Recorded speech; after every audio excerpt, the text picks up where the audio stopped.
the dog that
yeah. Turned up top road, I mean, nothing.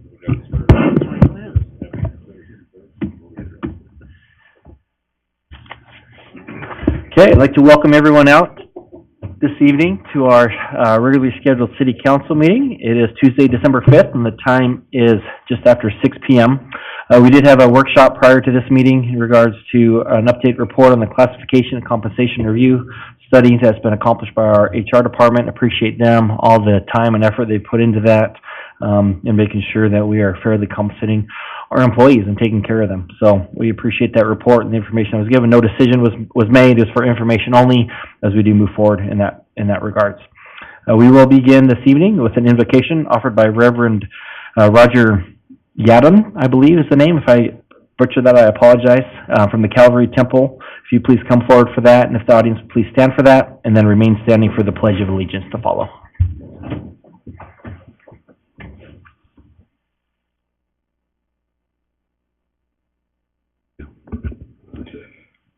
Lord Jesus, we give you honor tonight. We thank you for all that you have done for us, and we ask, Lord, that your divine presence would overshadow and give understanding to every council member and to our esteemed mayor. May they have your mind in every decision that they make. Let fairness be done in every circumstance and situation. We ask you, God, to bring peace and not division within our community. Thank you, Lord, for the great nation that you've allowed us to be raised in. Now, Lord, I invoke your name upon this meeting, upon every person that is here. May they sense your presence and your spirit overshadowing us and watching all that we do. We give you glory in Jesus' name. Amen. Amen. Thank you. I pledge allegiance to the flag of the United States of America and to the republic for which it stands, one nation, under God, indivisible, with liberty and justice for all.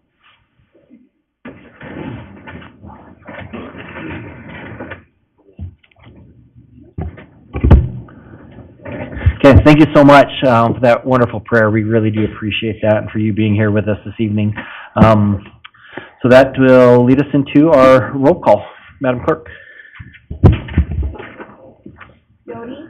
Here. Sonic? Here. Register? McGee? Here. Allgood? Here. Williams? Here. Very good. All city council members are present and accounted for. So are there any conflict of interest declarations from any council members regarding an item on the agenda this evening? Okay, the record reflect that there are none. So we do have one special presentation tonight, very special presentation, in regards to the retirement of K-9 Arlo from the Caldwell Police Department. Chief Ingram. Thank you, Mayor. Thank you, Council. K-9 Arlo came to the Caldwell Police Department in November of 2016. Arlo was adopted from the animal shelter of Wood River Valley when he was just 15 months old and began his training as a narcotics detention dog. After becoming certified as a narcotics detention dog through the state of Idaho, Arlo started his career with Corporal Jared George to my right at the Wilder Police Department. They worked as partners there for about a year before both coming to Caldwell Police Department. K-9 Arlo has lived with Corporal George his entire career and will remain living with Corporal George and his family. Arlo, who is now 10 years old, will spend time relaxing and playing with his dog sister, Sophie. Now that he's hanging up his harness, he also gets to spend more time in the mountains camping and hiking with Corporal George and his family. K-9 Arlo has assisted with hundreds of cases during his career and has visited too many schools to count. He has been deployed over 655 times and recovered over 243 items of drug paraphernalia.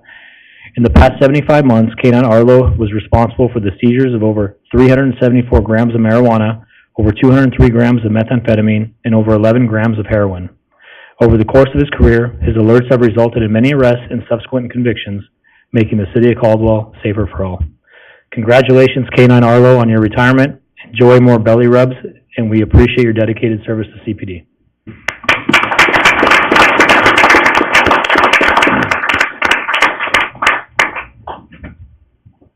I'll turn it over to Mayor and then Corporal George if he has any comments.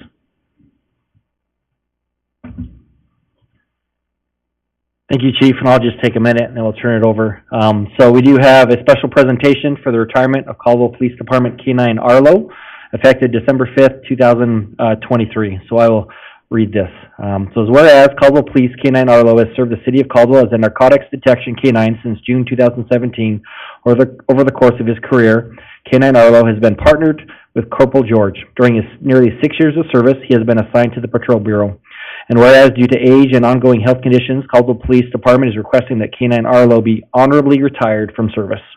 Therefore, be it hereby resolved by the Mayor and Council of the City of Caldwell, Idaho, that the Caldwell City Council approve the request by the Caldwell Police Department to retire K-9 Arlo, effective December 5th, 2023, and thereby be released to his former handler, Corporal Jared George.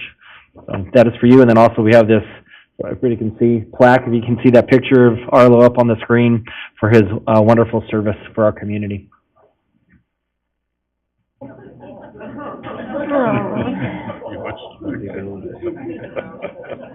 What do you do? He was listening to Charles. And nothing. Yeah. I wanted to go to her. She wants to play with the ball. Yeah. Dude. Reminds me of that lad they used at the BSU games.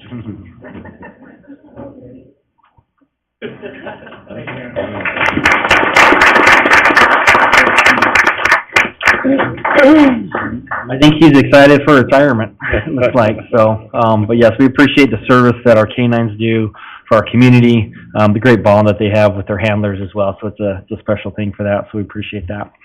Okay, so we do not have anybody signed up under our audience participation, so that will move us into our consent calendar, and I do believe we have a few amendments to that.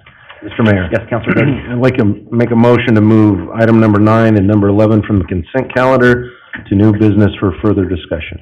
Very good. So we have a motion to remove items number 9 and number 11 to new business, and those would be before the old business?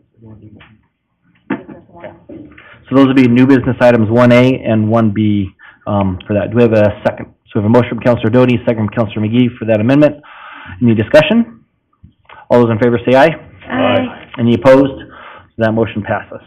So do we have a motion for the approval of the consent calendar as amended? So moved. Second. A motion from Councilor Stoddard and a second from Councilor Doty for approval of the consent calendar as amended. Do we have the, here it comes. Okay, so voting on that is open at this time.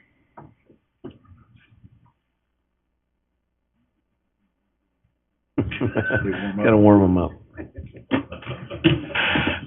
There we go, okay. And all votes are cast, and that does pass unanimously. Okay, so that moves us right into old business. So this is an action item that was continued from November 21st, 2023 for a public hearing for the purpose of taking public comments concerning a proposed schedule of fees for parking in downtown Caldwell. Mr. Mayor? Yes, Counselor Register. So I am going to ask for, a delay in this for a couple of months, but I have some reasons to point out. So should I do that now? Yeah, go right ahead. Okay. I just have it written down here so that I don't lose track of it, but I do have some concerns about the implementation plan. And after speaking to community members and business owners, I'm going to ask for a delay in the vote for implementation or anything else regarding parking until after the Winter Wonderland is over and business owners have been heard in a workshop type meeting and a solid plan is in place. As of the last meeting, there was no clear idea of the revenue, and even something as simple as the times the city were charging for parking did not match between what we had on paper and what we were being told. This concerns me about exactly what we're approving as the plan has changed in the past. And I believe it's in the best interest of the city to make it as clear as possible, and it's our responsibility as council members to make sure we know exactly what we're voting on. Our community deserves to be heard, and it is absolutely our job to shape our vote on what information our constituents give us. This is not a dictatorship, and what happens in the city should not solely be based on the preferences of mayor and council. We were elected to represent an entire community, and we should not only listen to our community members, but we should be taking their wants and needs into consideration. It is not always about what we want or what we think is best, and it should never be about our own personal agendas. We need to remember that when we voted for the contract with Car Park, it was done under a different proposal, and that has since changed. Because of the inconsistencies, I share the concerns of the community members and business owners who want some time to be able to come to council and be heard. It is important to note that it does not appear that anybody, myself included, is against the implementation of parking meters, but rather the process and the lack of communication. The feeling of urgency to do it before the Winter Wonderland was there. However, Winter Wonderland's already in progress. And there was an extreme urgency in approving the parking passes for the apartment buildings. And if you remember, I asked for more time with that to do my own research, and I was denied, which forced me to vote no. And it seems appropriate in these big decisions that we wait to be very clear. While I appreciate the effort that we put into the open houses, council never received any feedback from the community except what was summarized and told to us. We never saw the feedback cards. We were only told that the community was in favor. This was very similar to the parking study. The council was not consulted on when to do the study, which I believe should have been done during Winter Wonderland. And we were told originally that we did not have a problem. Then later, using that same study, we were told we did. Those kinds of inconsistencies need to be addressed. So I am going to ask for a delay in the vote until after Winter Wonderland is over, which will give businesses and community members time to finish up their busy season and can then plan on attending a workshop with council of some sort to come up with a balanced plan for the implementation.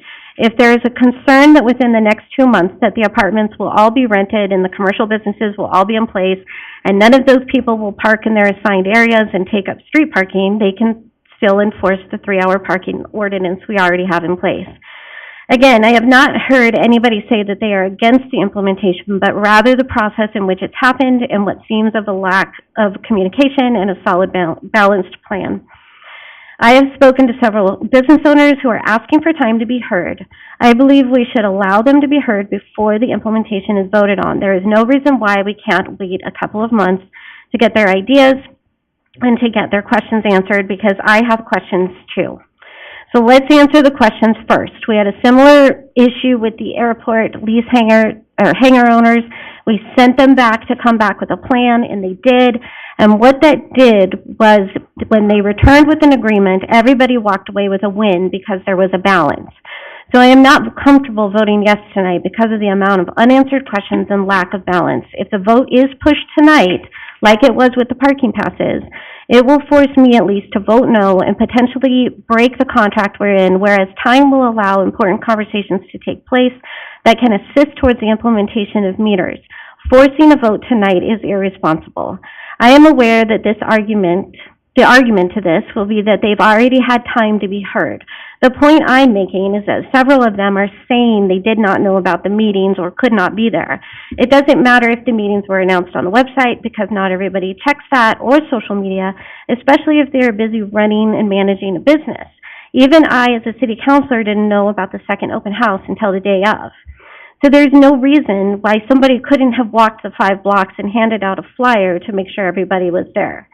Personally, I do want to hear from the business owners, but especially those who have been here for a long time, who have invested their own money into our community in downtown, who pay their taxes, pay into the BID, and who don't get handouts, but continue to have their businesses here anyway. Like any other Caldwell citizen, we owe it to them to let them have a voice. I can only speak for myself, but I am unwilling to send the message to any Caldwell citizen or business owner that their voice doesn't matter.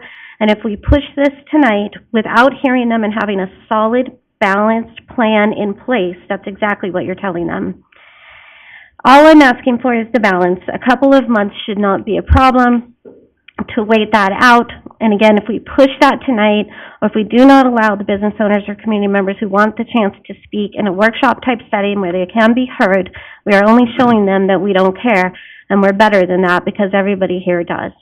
So my suggestion tonight is not to stop the implementation of the parking meters, but rather to create a plan that we can all be on board with in some ways. It is going to take communication, a willingness to compromise, and for the city to have the answers people need. But I have total faith that we can do that, just not tonight. We do need to have a solid plan in place first before we're asked to vote on anything that affects us in this way. Thank you. Do you want to make a motion, or? Sure. Okay. Well, I would make a motion then that we would, I don't know, delay, is delay the right word? Or? So you could, a couple different things, and there'll be discussion on that motion before vote's taken. So, you can just pull it, and then it would be renoticed in the future. You can continue it to a date certain of the date of your choosing on that. So those would be kind of the, either of those So, that you wanted to do. I don't know exactly when Winter Wonderland ends or when we can add a workshop, so I guess I would move that we pull it until we can come up with a date that would be appropriate after Winter Wonderland for a workshop as well. Okay, so the motion would be to remove, let me just make sure I get this right, sorry. It would be to, the motion would be to remove, it would be action item number 1, which in effect would also remove action item number 2 from the calendar for tonight, and that it would be renoticed at a future date at appropriate time. Is that correct? Yes. Okay, so that is a With the motion. workshop. With, yes, workshop in between that. So that is a motion from Councilor Register. Again, that's for a removal of action, or old business action items number 1 and 2 at this time to be noticed in the future for a future hearing. Do we have a second to that motion? Second. Okay, so we do have a motion for Councilor Register, and there's a second from Councilor Stoddard. So discussion on that motion. Councilor McGee. Oh, sorry. Go ahead. Mine are more point of order. So, Mr. Mayor, if I'm not mistaken, I'm kind of looking over at our city attorney at the same time, giving her a heads up that I'm going to ask a question. Are we currently in an open public hearing because we continued this from the last meeting? I don't recall closing it. So it's just for informational sake, I'd like that answered. And then I might have one additional question for staff, and I guess that's one of the reasons why I'm asking if we're currently in the public hearing phase, because based on Councilman Register's statement, I do have a couple of questions for staff to help answer some of those questions. Yeah. Is that making... And I can't remember if you were here at the last one or not, Taylor. I don't think you were. So, it is still open. We did not close public testimony, because we knew that we were going to allow for additional testimony tonight. So we did take testimony at the last hearing, but we left it open at that time and continued it to this evening. So public testimony is still open to allow for people to speak this evening. Mayor and Councilman McGee, thank you. I agree with the mayor. I was left open the public hearing, and so my recommendation would be if we choose to table this resolution in front of us today for the fees, I would suggest that we also make sure the date and time is certain because it has that public hearing attached to it. So statutorily, if we're making that adjustment to the fee schedule, it needs to be coupled with a public hearing that's certain. Thank you. Excellent. Yeah, no, and that's a good point. I apologize. I didn't So think then I about would that one. amend my motion to make it to a date certain, but I don't know what that date would be. So Winter Wonderland, lights will go off around mid-January. Skating rink stays open usually till the end of February, depending on weather, obviously. So you could, you can set it at the end of Winter Wonderland, which would be, I'm trying to get my calendar here, January 16th, or you could take it till February, even March if you wanted to, so, but. No, I wouldn't want to go that long. I think Mhm. there needs to be an answer, because I do believe this has gone on for a long time. I just feel like we need to have the right plan in place. So the 16th, there's no workshop on the 16th yet? So that would work. January 16th. So the That would motion, be- You should know it too. Yeah, I just think we need to give the appropriate amount of time on the workshop as well. If it's an hour, even longer, for everybody to be heard, and then you guys have to come, and if they don't come and speak, then we know where we stand. yeah. So you're amending your motion to time and date certain of January 16th, correct? Correct. And Counselor Stoddard, you good with that amendment Yeah, on your second? perfect, yeah, Okay. absolutely. Good. So, do you have an amended motion that this, be continued to time and date certain of Tuesday, January 16th, 2024? Motion was made by Counselor Register, the second from Counselor Stoddard. Further discussion on that motion? Yes, Counselor. If I could just follow up on that question I asked earlier, because I think, at least in my eyes, this is important. And Mayor, it's probably either for you or it could be for Steve as well. But, I appreciate what Councilman Register's concerns are, and I share some of those concerns, although certainly not to the degree. I think we've had a lot of testimony now on this issue, and I've certainly heard a lot of testimony on this issue. So I'm not as concerned about the public and business owners' lack of ability to be able to testify on this issue. We've had it in front of us now for 3 or 4 times. And not to mention, we've already approved the fact that we're going to do this. Now it's just a matter of what the rates are going to be. My question is, even if we decide this tonight, and I'm looking, Steve and Mayor, I'm asking you as well. Steve and Mayor, it's not like you're going to be out there with a jackhammer tomorrow installing parking meters, right? This is going, even if we approve the rates tonight, it's going to take a period of time to implement the pricing and the meters. And can one of you kind of give us a time of, you may not have the exact time frame, and I'm not looking for the exact time frame. I'm just looking for, hey, this is going to take some time. It's probably going to take, weeks or a couple months. Yeah, and I can touch on that, and then Steve, which, by the way, publicly, congratulations. Steve's wife had a baby this last week. Appreciate it. Appreciate him pulling himself away. Well, appreciate maybe your wife more letting you pull yourself away and leaving her at home with the baby.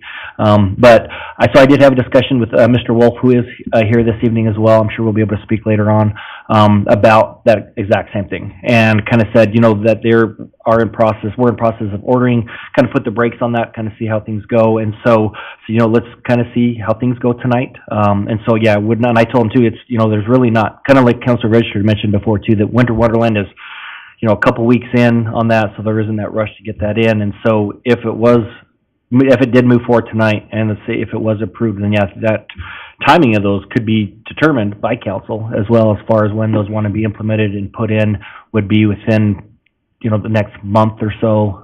It wouldn't be, they're not going to be out there tomorrow installing. I don't even think they have them to install tomorrow on that. So it would be at least a few weeks, if not next month, before those were installed. And then as far as, you have the install, but then you also have when do you actually start charging on those, and so there could be a delay on that as well, kind of a soft period, I guess you could say, of, getting people used to them. So those are options as well. Steve, anything to add on top of that? Yeah, Mayor, Council, thank you for your time this evening regarding this matter.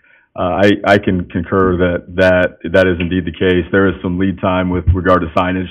I know we had talked a little bit about the rates and how that needs to be applied to the signs that we eventually will install downtown. So there's that, and then there's also the meters themselves. So I know that we could essentially access the multi-space meters a little quicker than the single head and double head meters, and we have a variety of each type. I think there's 89 total of the meters that will be installed, but we have just a wide variety. So there is some lag time on that front, and in economic development, we've been privy to a lot of supply chain issues. That is an overused term in our world, but I'll tell you what, it is consistent with paid parking as well. So it's going to take some time. I would estimate, even as long as 10 weeks, I mean, to get some of this equipment in. So, there is an approach that you can take as council. You can say, hey, we want to phase or prioritize certain parking lots and maybe integrate a phased approach to this, or you can just launch it all at once. And if that's the case, then we certainly have some lead time ahead of us. Okay.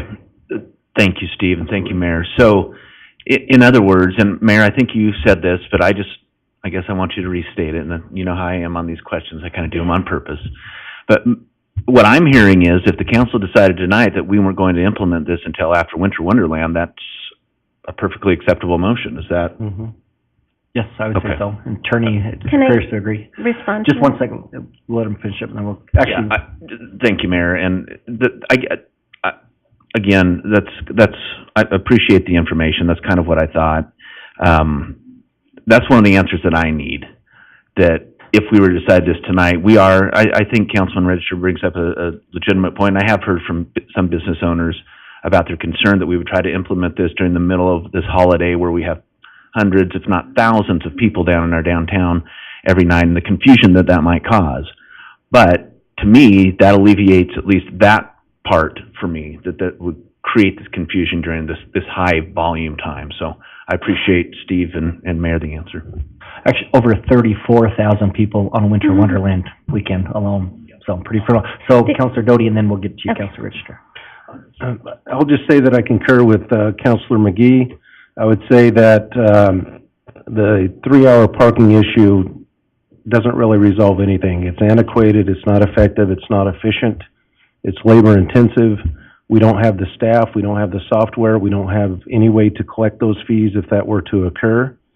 And so I'm in favor, I don't need to reiterate everything, so I'm in favor of the parking meters and willing, if, depending on what happens with Councilor Register's motion, if, depending on what happens with that, if I end up making a motion, I have no problem with making it after Winter Wonderland lights are completed. So, thank you. Okay, Councilor Register. Just want to quickly, I understand that we can wait until after Winter Wonderland, and I appreciate that, but that's not really the point. The bigger point that I'm trying to make is that we keep voting on things without having the plan in place. So when we originally voted on parking meters, we sort of had this proposal that we were working off of. We were going to have 2 free days. We were going to have this, going to have that. We voted on it, and then it changed.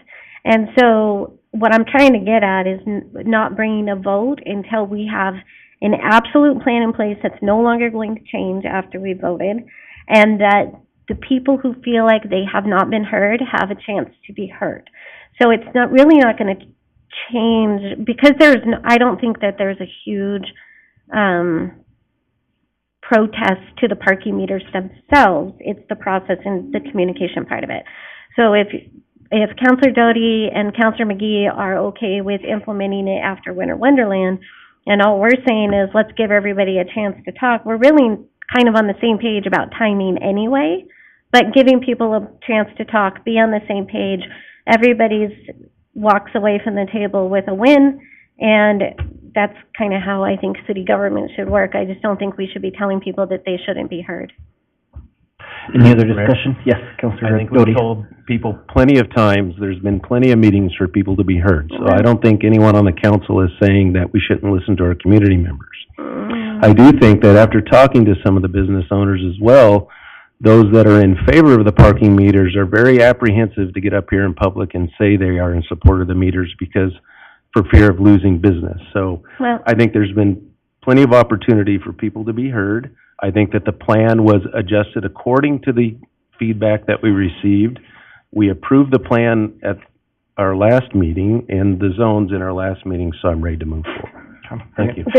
Yes, Councilor Register. My you have another response to that is that the problem now is that you have people coming forward and saying they didn't know. So whether you knew or this person knew or it was on the website or on social media, there are enough people that have come forward that said that they didn't know to make it feel like they didn't know or haven't had the chance to speak. And since we're talking about almost a parallel timeline with after Winter Wonderland and opening up the meeting on the 16th of January to have a workshop, come talk, make sure at that meeting that we're all on the same page and vote. We're not really changing the timeline on the implementation. We're just allowing people to come that one last chance and speak. And then if they don't come, then we've done our part with opening it up, in my opinion. Because I have other questions specifically about what we heard at the last meeting where, with the apartment building having, the parking lot near the railroad, can we split that up to where there is so many in one parking lot and so many passes in the other parking lot so that those businesses like the market or the sushi place still have some public parking there to accommodate their businesses? Those are the kinds of questions that we haven't answered yet that we could come up with at a meeting and say, this is what we're going to do with the parking passes, so now you guys over here still have 25, 30 spots, and you guys over here still have 25, 30 spots. We've come to an agreement. Now let's vote on it. So it's basically like giving it time to iron out the details, and I just don't see what the problem is, considering that everybody's willing to wait until after Winter Wonderland anyway. Very good, thank you. Any other discussion? Yes, Yeah, Councilor Mr. Sonic. Mayor, just, feedback I've heard, similar to what Councilor Register did too, and one of the biggest concerns I had about this project too is the lack of details we had before we approved it. I mean, there's so many changes, the downsizing with Tillian and all the other stuff that's happened, and what if somebody comes in here and outbids us for all that railroad parking property, what happens then? You know, that's something that we need to consider, and you know, the folks that have been here a lot of years, that own the buildings or own the businesses, that paid their taxes and paid their insurance, and then we've got this new business come in that, you know, Urban Renewal supported, and that was part of the process, I understand that, but now they get some of the parking, and the folks that have been paying the bills all the time, their parking lots or places are gonna be diminished, and I'll guarantee you that if we don't delay this and have their discussion with some of these other business people, I hope they actually showed up, because I don't see a lot of them here tonight, but we're definitely gonna have a lawsuit on our hands, I'll guarantee you that. So, anyway, I just think it'd behoove us to move this thing forward a little bit and think this thing through and get all the businessmen involved in this thing so they can testify. So, anyway, thank you. Yeah, no problem. Any other comments before we take a vote? I would just, Mr. Mayor, I don't want to belabor this, but I would make one comment, and it's probably to the credit, Mayor, to your credit and Steve's credit, and I'm going to address what Councilman Register talked about, and the fact that the plan has been changed since you originally brought it forward. It's been changed a few times, and it's my understanding it's been changed based on the public input and based on the input of the business owners who came to the workshops, or Mayor approached you or Steve with concerns. You chatted with them about these concerns. You talked to them about these concerns. See, if I'm not mistaken, you talked about this the last time you were in front of us, is some of the changes that we made on the map based on concerns that businesses had in the downtown core. And so, to me, we've now had a couple of workshops. We've heard this in front of City Council at least twice, maybe 3 times in different iterations. I don't know what else to do. This is what we do as a council. We hear things, we make decisions, we invite public input. I think that your communication team and Debbie does a good job of making sure that everybody knows it's on the agenda. We have a website. We do all of these things right, and trying to communicate with the public. And then when the public does come in and communicate, and we make adjustments to the plan, and that's to be commended. That plan is different from the plan that we saw that was originally proposed. And so, I'm of the point of view, while this is controversial and not everybody is going to agree on it, that it's ripe to make a decision. And I say that knowing that I'm only going to be here for 2 more meetings. I mean, I could easily, Mayor, vote to kick this into January, but I don't think that's the right thing to do. We're elected leaders of the community. We've heard a great deal of testimony about this, and I think it's time to make the decision. Thank you. Any other discussion for a motion? I'd Or like for the vote? to respond to what he said. I agree that the plan has been, I'm sorry? Councilman McGee. I agree that what you said about the plan changing to some benefit. However, if we are saying that the plan changed based on community input, then we would have to believe that the community wanted one free day instead of two, and I just have a hard time rationalizing that. But I just, again, think that if we're on the same timeline, it's not really about not doing it, it's just really about opening up another hearing, making sure everybody's heard, because I just don't know why a dozen people would come and say that they didn't know or couldn't be here if they could. In addition to that, I agree that we're all elected leaders, and I think sometimes as leaders we have to make those decisions to allow our community to be part of the process. Okay, thank you so much for that. We'll take a vote at this time. Madam Clerk, do you mind? We probably don't have it on there, so, Madam Clerk, do you mind doing a roll call vote? So this is, so not this one yet. This is just a motion to continue it. So yes, so the motion is to continue it to a date certain of January 16th. So a yes is to continue it, and no means we will hear it tonight. So, Madam Clerk, do you mind calling the roll? Register, Yes. McGee, No. Alday, No. Williams, Yes. Doty, No. Dottie. Yes. So that means that I vote, is that correct on this one? Okay, so I'm gonna make a few comments first since I didn't get a chance to, at the time. Appreciate all the comments that were made. I think there's valid points on both sides in regards to that. And with that though, I do believe that, and I agree that we have had opportunity to discuss and do those things, and that's what the hearing is for tonight. So I am going to vote a no to continue that so that we can hear this tonight and hopefully get a decision this evening in this regards. So with that, then that motion is not approved, 4-3 on that. And so is there another motion? Mr. Mayor, Counselor Doty. I have a motion that we approve the parking meters. So this would actually, oh, sorry. So I apologize, my bad, yeah. Public- So, public yes, we do need to do testimony that, yes, I apologize. So, I think we need a motion to move forward with it. We already are moving forward with it. So we do have, few people signed up, and then we'll allow, if there are people here that didn't sign up that were wanting to speak. So we did have, Stan Seward, who was signed up from last time. I don't think Stan's here this evening, who had signed up in support, of, this item. Again, the item that we are discussing, and so I would ask that if you do come forward with testimony, that the testimony is specific to the proposed fee schedule for parking in downtown Caldwell. I know there's been discussion about, the contract, with, Tillian regarding the, parking spots that they have. That is not what is being discussed tonight. That has already been approved, in the past, that agreement. So what is for discussion tonight, again, if you could please keep your comments to specifically the proposed fee schedule and metering for parking in downtown Caldwell. So as mentioned, Stan was signed up, is not here. That was from our last meeting. So we do have one person signed up in neutral, Christina Rock. Do you wish to speak? Yeah, if you please come to the microphone, and you will have 5 minutes for your testimony. I think it's going to take an hour. No, I'm just kidding. So I'm Christina Rock, and I own Spectacles. And I heard from at least 4 of you, council members, say that you spoke to business owners, but not one of you have been into my business.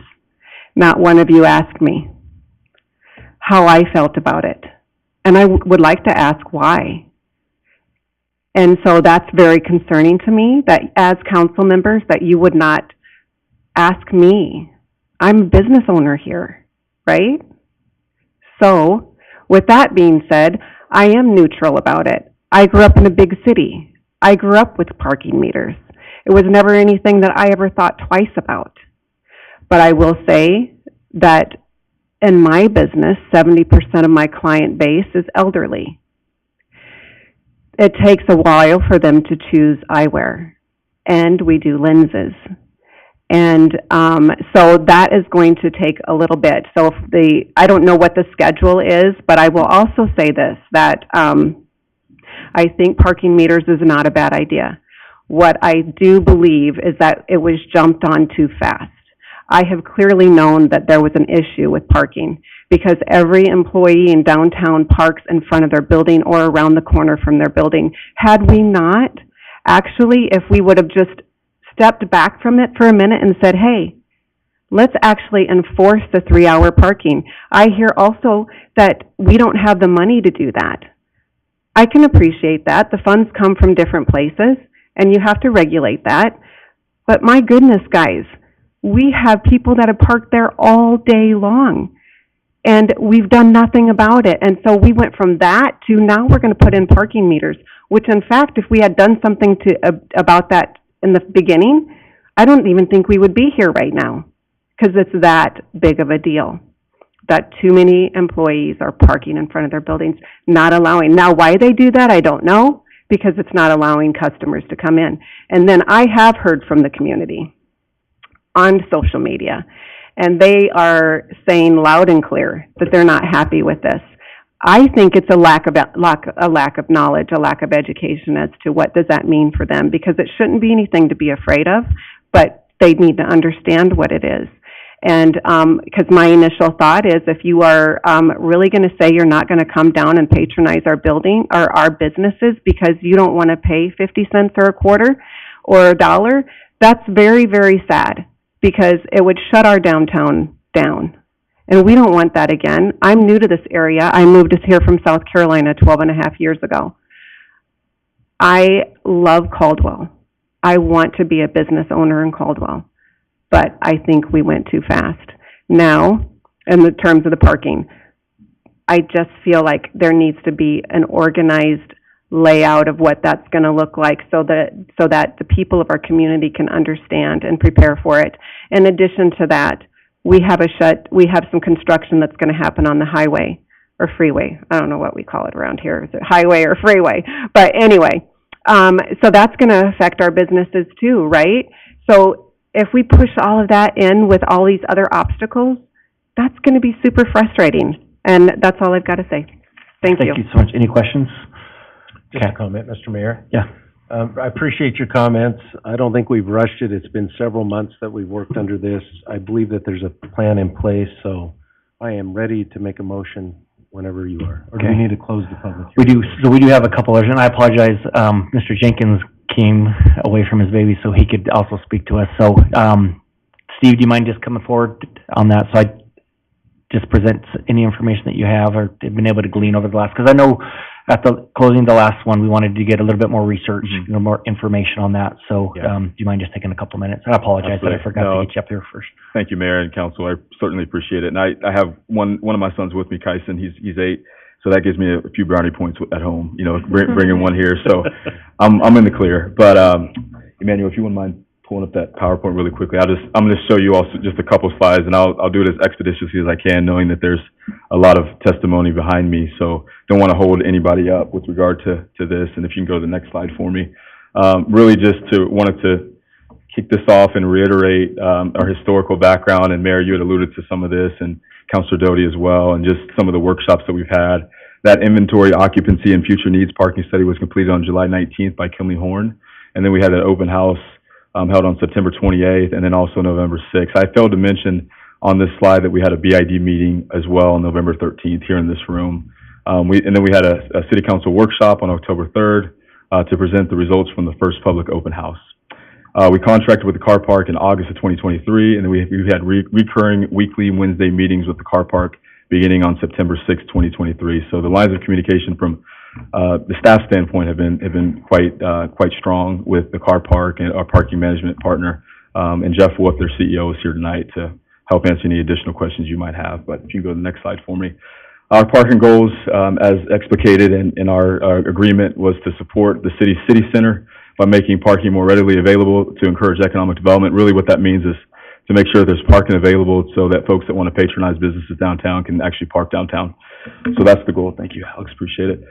Maintain adequate turnover, encourage an adequate amount of parking availability for a variety of parking users. The main point from this slide I want you to take away is the reduced congestion also caused by drivers seeking available parking. There's 2 images here. The one on my left is free curb parking, so it shows an image that all the parking is occupied, and then the one to the right shows that 1 in 8 curb spaces is available because there's a paid parking model there. So there's no cruising, so that cruising causes additional congestion downtown, and folks don't have to circulate throughout downtown looking for that space. So the goal ultimately with this program is to make sure that there's at least one of 8 parking spaces available for downtown, for folks that want to patronize downtown. I'll skip this one just because it seems to be lengthy. With regard to time limits, I've heard that argument as well, and I think it's a good one. You know, why don't we enforce the time limitations that we have, the 3-hour time for downtown? So time limits are not only inefficient but difficult to enforce. It does not stop parking bingo, where people evade time limits by moving their car to another space every 3 hours. It does not achieve the turnover results or the 85% occupancy goal, which is 1 space per 7. 15% of vehicles surveyed exceeded the 3-hour free parking limit, and then enforcement is expensive, and the city only earns income from fines, a politically unpopular revenue source with high collection costs. So again, just making sure that we can pay for that enforcement is going to be critical to having enforcement in any form downtown. Turning vehicles over, I'm just going to take a couple points from this slide. So parking guru Donald Shoup, he wrote a book called The High Cost of Free Parking in the United States.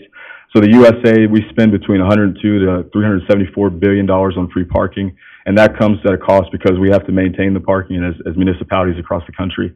We have to make sure that the parking lots are paved, the lines are clear, all those things. So all those expenses that go into it are at a high cost. So low parking utilization in off-street lots, maintenance, repair, etc. Shoup writes that this is around the amount of what the nation spends for national defense and Medicare. This begins to explain the toll that free parking takes on American taxpayers. And this is not an argument for or against. I just want to provide objective information based on the information that I was able to research online. Shoup goes on to say, directly charging drivers for their parking is fairer than obligating everyone to subsidize it indirectly. I also want to mention here that I mentioned in the last slide cruising. Donald Shoup and Robert Hampshire in an article, a peer-reviewed article, they analyzed 15 cities across 4 continents from 1927 to 2015. It was found that on average, the share of traffic due to cruising for parking was 34%. And cruising is essentially people coming into your downtown looking for parking spaces, and they're unable to find one because folks that are parked there for extended periods of time or past that 3-hour time frame or whatever the case might be, they're clogging up the parking downtown, therefore they're creating additional traffic. So we're inducing our own traffic by not properly managing our paid our parking services downtown. So parking benefit district, essentially what this means is the revenue that is received from paid parking or any kind of parking that goes into downtown will then be put back in or re-implemented back into downtown parking facilities. So that is the goal here. Although we don't have a traditional or formalized parking benefit district, essentially the idea is the same. Our goal is to take the revenue, we want to pay for the parking services, we want to pay for our parking partners, and we also want to put the revenue back into downtown in some form. So the car park was gracious enough to bring a license plate, vehicle license plate reader through a vehicle that they have. It's an LPR scanner, and they were able to come by on Monday the 27th, Tuesday the 28th, and Friday the 30th of this month, or excuse me, last month. My months are kind of blurred now. Time is flying like that. So last month, November. So 18% of the parkers had parked more than one day. 5.3% parked all 3 days. So again, reoccurring vehicles that were identified through that license plate recognition scanner. On average, 15% of the parkers stayed 3 or more hours. So again, just staying at very long periods of time. Of those that parked all 3 days, the average duration was greater than 5.17 hours. The peak parking demand occurred at 6 p.m. on the 30th, which is a Thursday, which is not typically a busy day for us downtown, but it just shows that was the highest demand from the LPR scans, with 47% of the 23 blocks measured exceeding 85% occupancy. All right, so Estes Park, Colorado. This is a partner of the car parks as well. This is a community that really they'd implemented paid parking recently. So just want to point out a few things here. The number 5 is the sales tax revenue increased by 47% from 2019 to 2023 and increased 19% from 2021 to 2023. So after they implemented the paid parking for downtown, they saw not a decrease in sales tax revenue, an increase in sales tax revenue. And I saw that as a consistent thread in Ventura, California, and other cities that I had researched as well. So again, we're making sure that parking is available so folks can come in and patronize. And for the people that don't wish to pay, then there's free parking available as well. So I think we wanted to make sure to make those adjustments, as Councilman McGee referenced, to make sure that there was an option for both individuals, right? So individual that would like to pay and have a space, and for those that would like to park for free. So that's available as well. So here's some meter examples. These are the multi-space meters. There's a couple of them. We'll have our city logo on them, and then they'll have some instructions for the Park Mobile. You can scan that, and you can identify which zone you're in. And then here's a double space meter here on the right, and we'll also have some single space meters, which is essentially a double space meter just by itself. So proposed schedule. And Mayor, I don't know if I'm getting too far here. Feel free to stop me if I am. Okay. Here's the updated map that was shown at our previous city council meeting. Essentially, I wanted to make sure that it was clear and identifiable on this slide, what we're proposing. Essentially, it's $1 per hour across the red zone that's identified on the map here. And again, we have this on our website. We have a parking website that identifies all this information. 15 minutes free on all meters. The red zone will be $1 per hour. The Kimball lot will have 3 hours free, which is the green lots that are identified up there. And then the 4th and 5th hour will be charged that additional $1, getting to that total of $5 for that $5 per day total that we have identified here on the chart. All street parking is 3 hour max. Main Street, TVCC lots, those are also 3 hour maximums. Additional details, the car park will have a downtown office location with a reception area for walk-in traffic. First term ends on September 30th, 2024 with the car park. Enforcement hours are 9 a.m. to 7 p.m. Monday through Friday, 10 a.m. to 5 p.m. Saturday. 753 spaces enforced out of roughly 1,134 public spaces total. So that gives you an idea of what's being enforced. And this is rough because we've added some additional parking that is being proposed, particularly on Main Street. There's a new lot that we've identified that we're going to integrate some additional parking. So those numbers will fluctuate, but this is more or less accurate. Again, 89 meters total. We'll have 65 multi-space meters, 15 double head meters, 9 single head. This is a reduction from the original amount of 103 meters, and again, that's a reference to the scope of the plan that was reduced. All right, and here's some sources and any questions that you might have. Okay. Thank you, Mr. Dickens. Questions? Councilor Williams. Thank you, Mr. Mayor. Steve, how many parking spots are in that yellow marked out area? Mayor, Councilman Williams, there's about 96 spaces, if I recall that correctly. Okay, so there are 96 spaces there? And how many are we allotting to Tillian out of there? So what has been proposed is that it's going to be a shared parking lot, and there will be residents from Tillian there, and then also with downtown employees.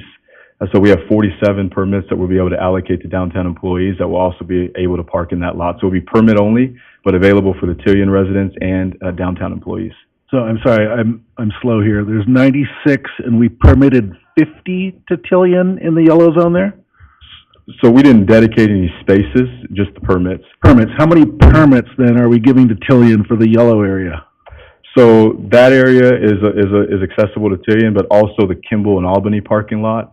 So between the two lots, they have about, gosh, I want to say they have 105 or somewhere in there, if I'm not mistaken.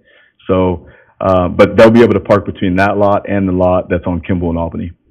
And there's 96 total in the yellow there? Correct. Okay, thank you. Councilor McGee. Thank you, Mayor. I think we've established over time that I'm not very good at math and have a history degree, but if my calculator works correctly, and Steve, tell me if I'm wrong. Under this plan, there are 381 parking spots that are free within 2 blocks of the plaza. Is that accurate math? Pretty accurate. We also have the green that will be loosely enforced, and by that I mean they'll have the first 3 hours free, and then the next hours will be charged up to that $5 mark. So that's another kind of nuance in this equation for the assessed parking spaces that are available. Plus, they'll have some monthly parking spaces available for folks that would choose to purchase those at $40 for the month. Okay. All right. Thank you. Councilor Stoddard, did you have? Mayor, Yeah. Steve, on the contract that we signed with Car Park, that was in August, you said, of 23, right? Correct. And then when did, and Mr. Porter might have to answer this, when did Tillian come back and said we're going to downsize in Amanos and all those folks? Wasn't that after the August 23 deal? Seems to me it was just like a month and a half ago or something. Maybe I'm wrong. Yeah, and just to clarify, you mean by downsize, reducing the amount of permits that were allocated for the Well, project? just the amount of businesses that are gonna go in with Tillian and all the other stuff because the clients they thought they would have aren't gonna be there, is what I'm talking about. Okay. Yeah, those decisions were made, I believe, subsequent to the contract that was signed with the car Yeah. park. Yeah, and that's a little bit what I'm talking about. The details did change a little bit, and that's not to say there would be less parking because there's not as many businesses, but those are the kind of things that everybody's nervous about, and I don't know if the young lady there that's got the eyeglass shop, that if they realize that a lot of the employees are gonna have to be parking behind the Lux Theater too, which isn't well lit, and it's several blocks from the downtown area, you get into the winter months, you know, those are problems too, so just wanted to make sure they understood that. Absolutely, those are great points, and I think too, with that reference to the parking benefit district, one of the things that was identified in that format is essentially allowing for the revenue to come in and upgrade those parking facilities and provide, you know, whatever resources we can to that without burdening the taxpayers. Other questions for Steve? Yes, I Councilor have Register. a couple questions. The yellow lot where you said that was one of my questions that I had before about splitting it between Tillian Passes and somebody else. In that yellow lot, is it then first come, first serve, or they wouldn't be, only a certain amount could be in there type of thing? So essentially, anybody could park there for any period of time and hold up a spot?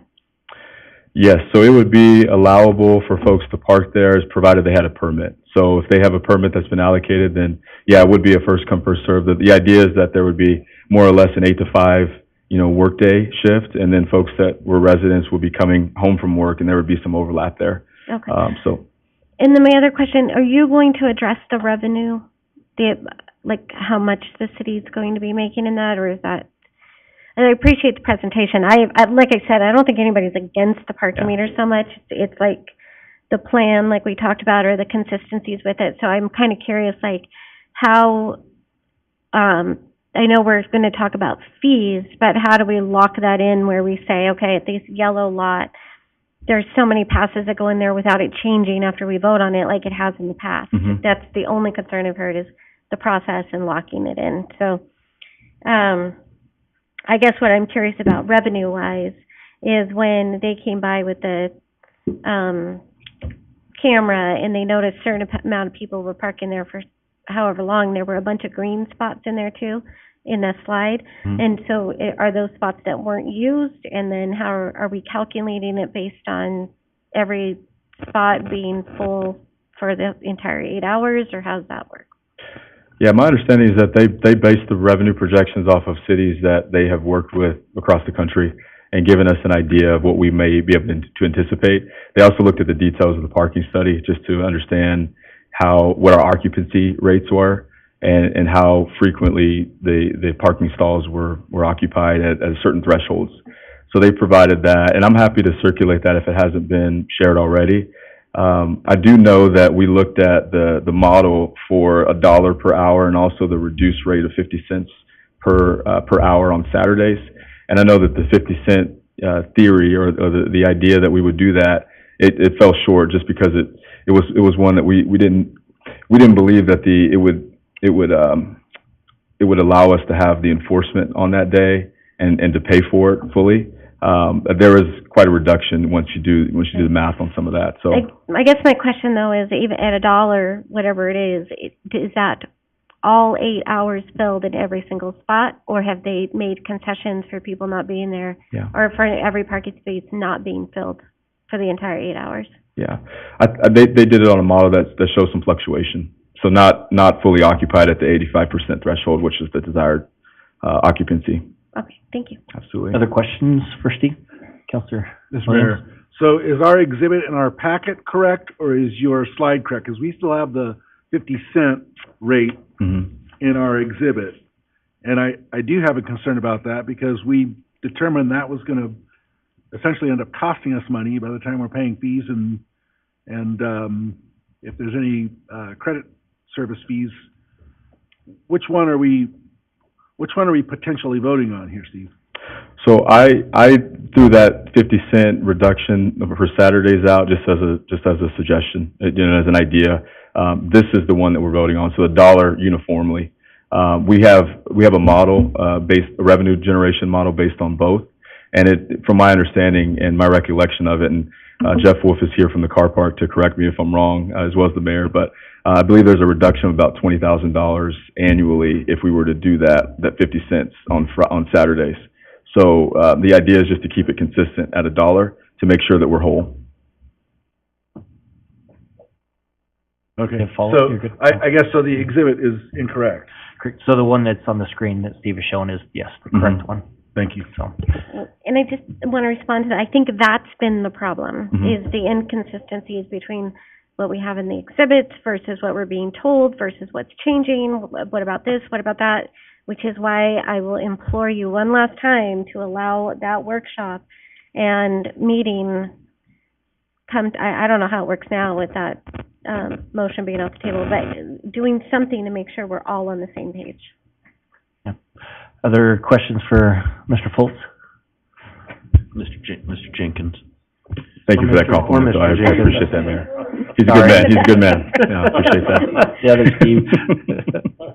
Mr. Mayor, just a couple of quick questions. Can we go back, Steve, can we go back to the slide that had the green and the red and the percentages in time in the stalls? Mm-hmm. Yeah, that's it. Mhm. Okay. Again, I'm not that quick to digest, but if I'm reading this slide correctly, almost a fourth of parkers had parked there for more than one day, and 5% had parked for 3 days. On average, 15% of the parkers stayed 3 or more hours. Mm-hmm. I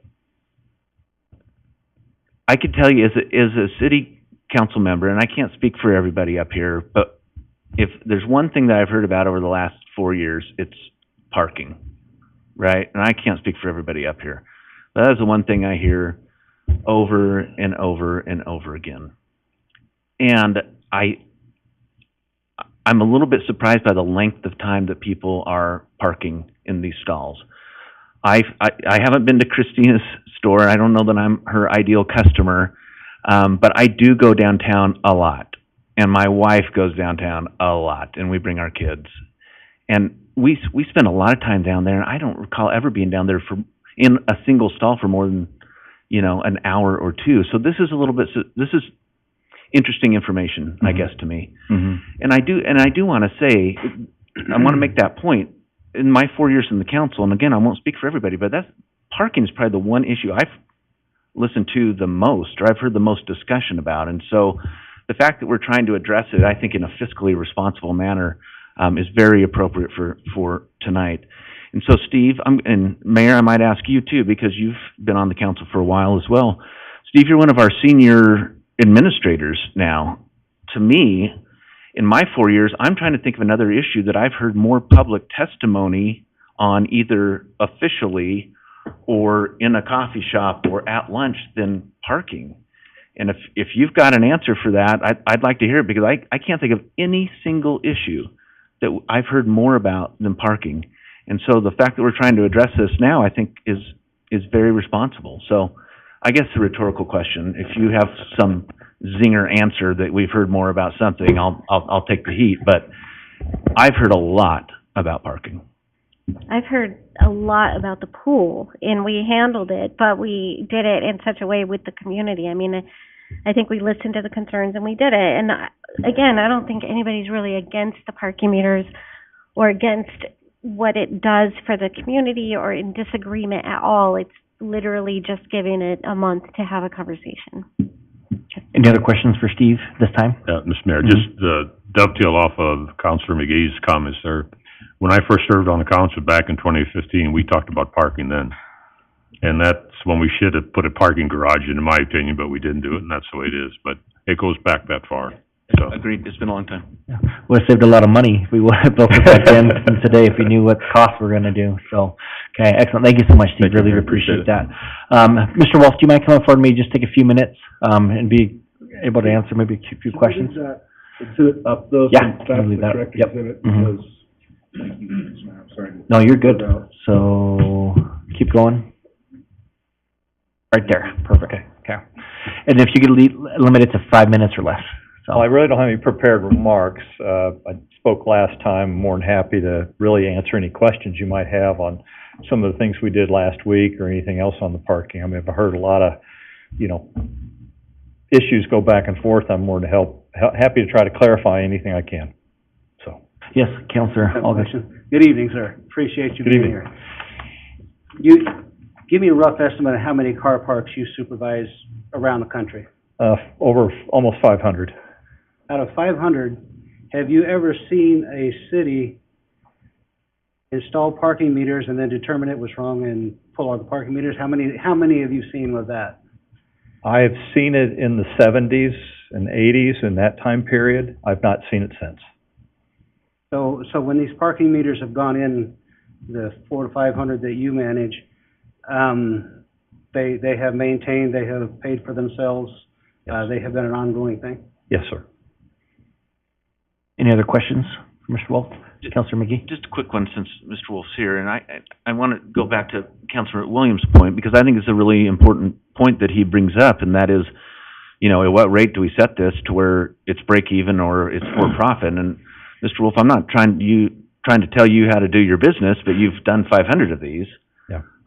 I'm guessing that if you thought that this weren't going to be profitable, or that it weren't a break-even prospect, that you wouldn't be standing before us here trying to convince us to put parking meters in Caldwell.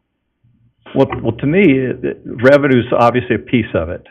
To me, the more important part is getting the turnover of the spaces. And I've worked in cities that had time-zoned type like you have, and it rarely works. It's not efficient.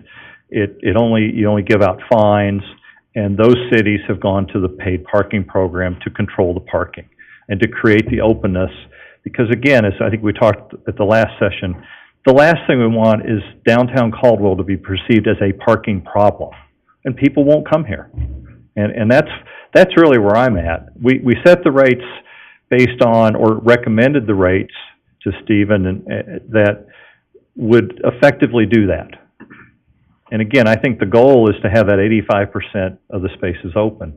And it will be your job in the future, as we come back with data, to show you, is that effective?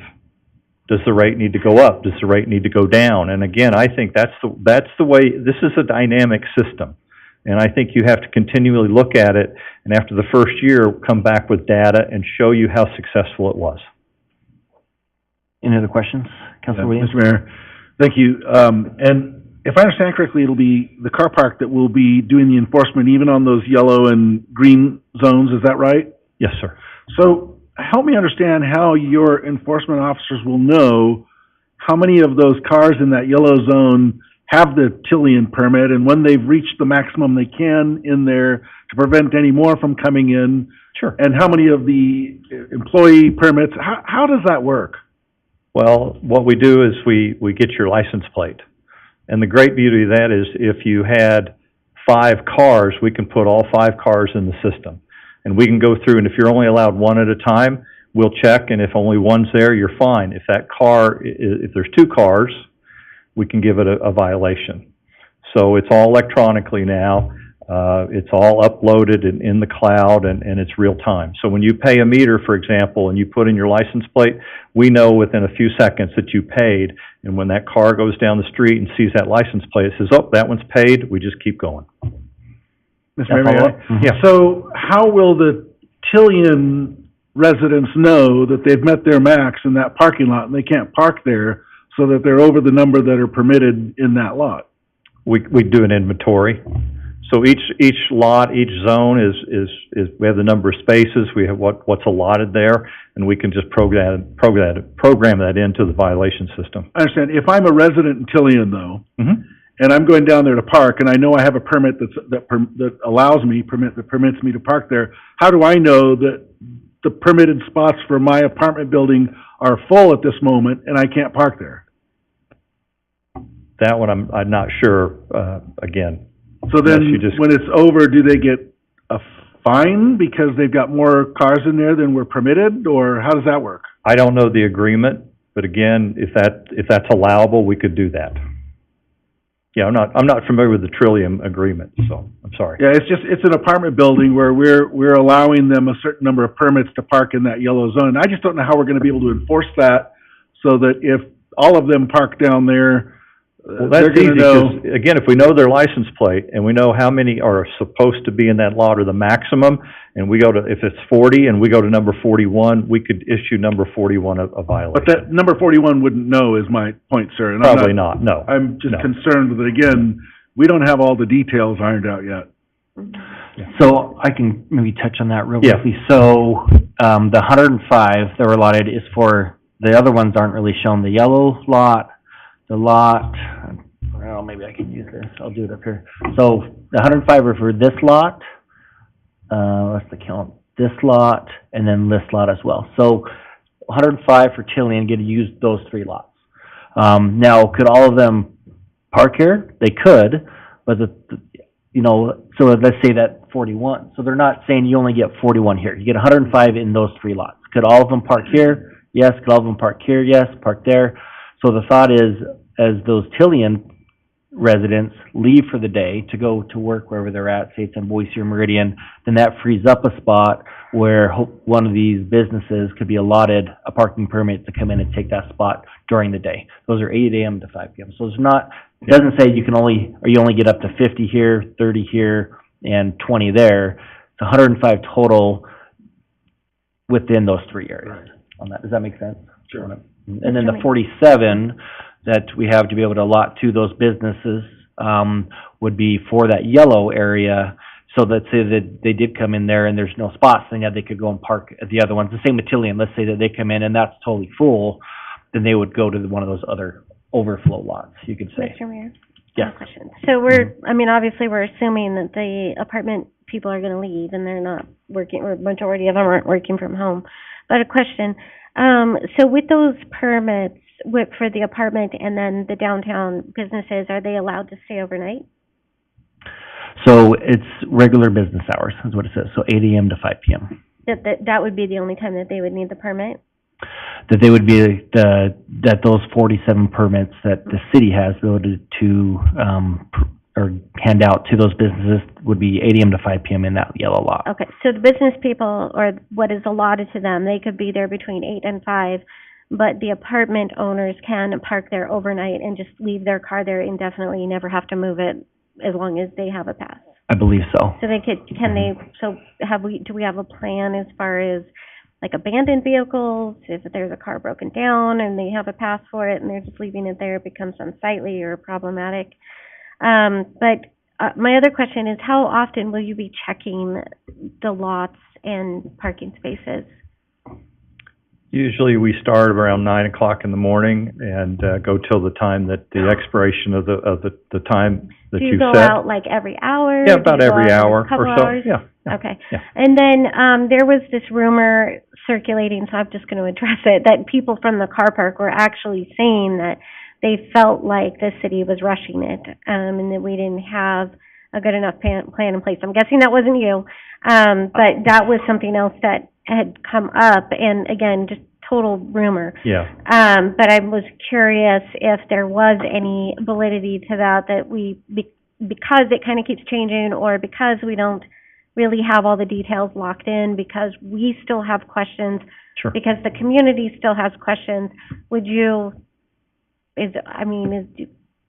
have any, I guess, I don't know if it's an opinion, but is there any truth to that maybe we need to get that stuff locked in first? Well, we've been having weekly meetings with our staff and the city since, I think Stephen showed that in September. We've gone through all that. We've worked with legal counsel in helping them prepare the documents and the rules and the regulations, the enforcement hours, all that's been done. But right, I'm talking about community though, not so much the city. But I think you answered my question anyway, so. Well, yeah, okay. I would add one thing on the Trillium, and just kind of a side note. In Boise, with the apartment buildings we operate in downtown Boise, we only use about 0.7 per unit for a parking space, meaning that I think they have 140-ish apartments. That means maximum usage is about 90 spaces. So again, by using that shared parking principles, and that some people leave during the day, some stay all day, the parking for that I don't think will be an issue, I guess is what I'm trying to say. Yeah, and there are, if I remember right, 64 interior parking spaces inside of the Tillian. Which will almost, in my opinion, take care of most of their demand, so. Okay. Any other questions for Mr. Wolf? Okay, thank you so much. Thank you. Appreciate that. Okay, we do have a few more people that we want to give the opportunity to testify. And so, we went with the one new one. So, did testify last time, but I do want to give you the opportunity if you do have any new information. So, we'll be allotted 5 minutes for your testimony. We'll start with Dustin Rose, and then Contreras. What was that? Moni Contreras. Okay, Mr. Rose. Thank you, Mr. Mayor. My name's Dustin Rose, and I represent the building owner in the front of your yellow parking lot. And I can just tell you, the question came up in your discussions about possible damage. Well, he's going to be damaged. And there's two other, one of the tenants is here from the sushi restaurant. I'm sure she feels the same way. And the Hispanic restaurant owner's daughter, who runs it, Moni Contreras, she will address you. And the point is that this plan is going to specifically damage them, okay? And it very clearly will, because the parking that they've depended on and were given a permit for, based on it, okay, you're taking that away and giving it to a newcomer, as was pointed out in discussion. And this council, some of you who are here, who were present when that was approved and done, and I think you were, Mr. McGee. When that plan came forward and I reviewed it, because you gave it to me to look at on my FOIA request, it shows clearly there's parking on the first floor. It doesn't say how many cars, but it says it's almost 24,000 square feet. And when you divide the typical parking spot into that, you come out with 124. Now, the builder and the city approved the plans to create interior zoning and whatever they did with the alleyways, and a lot of that parking disappeared.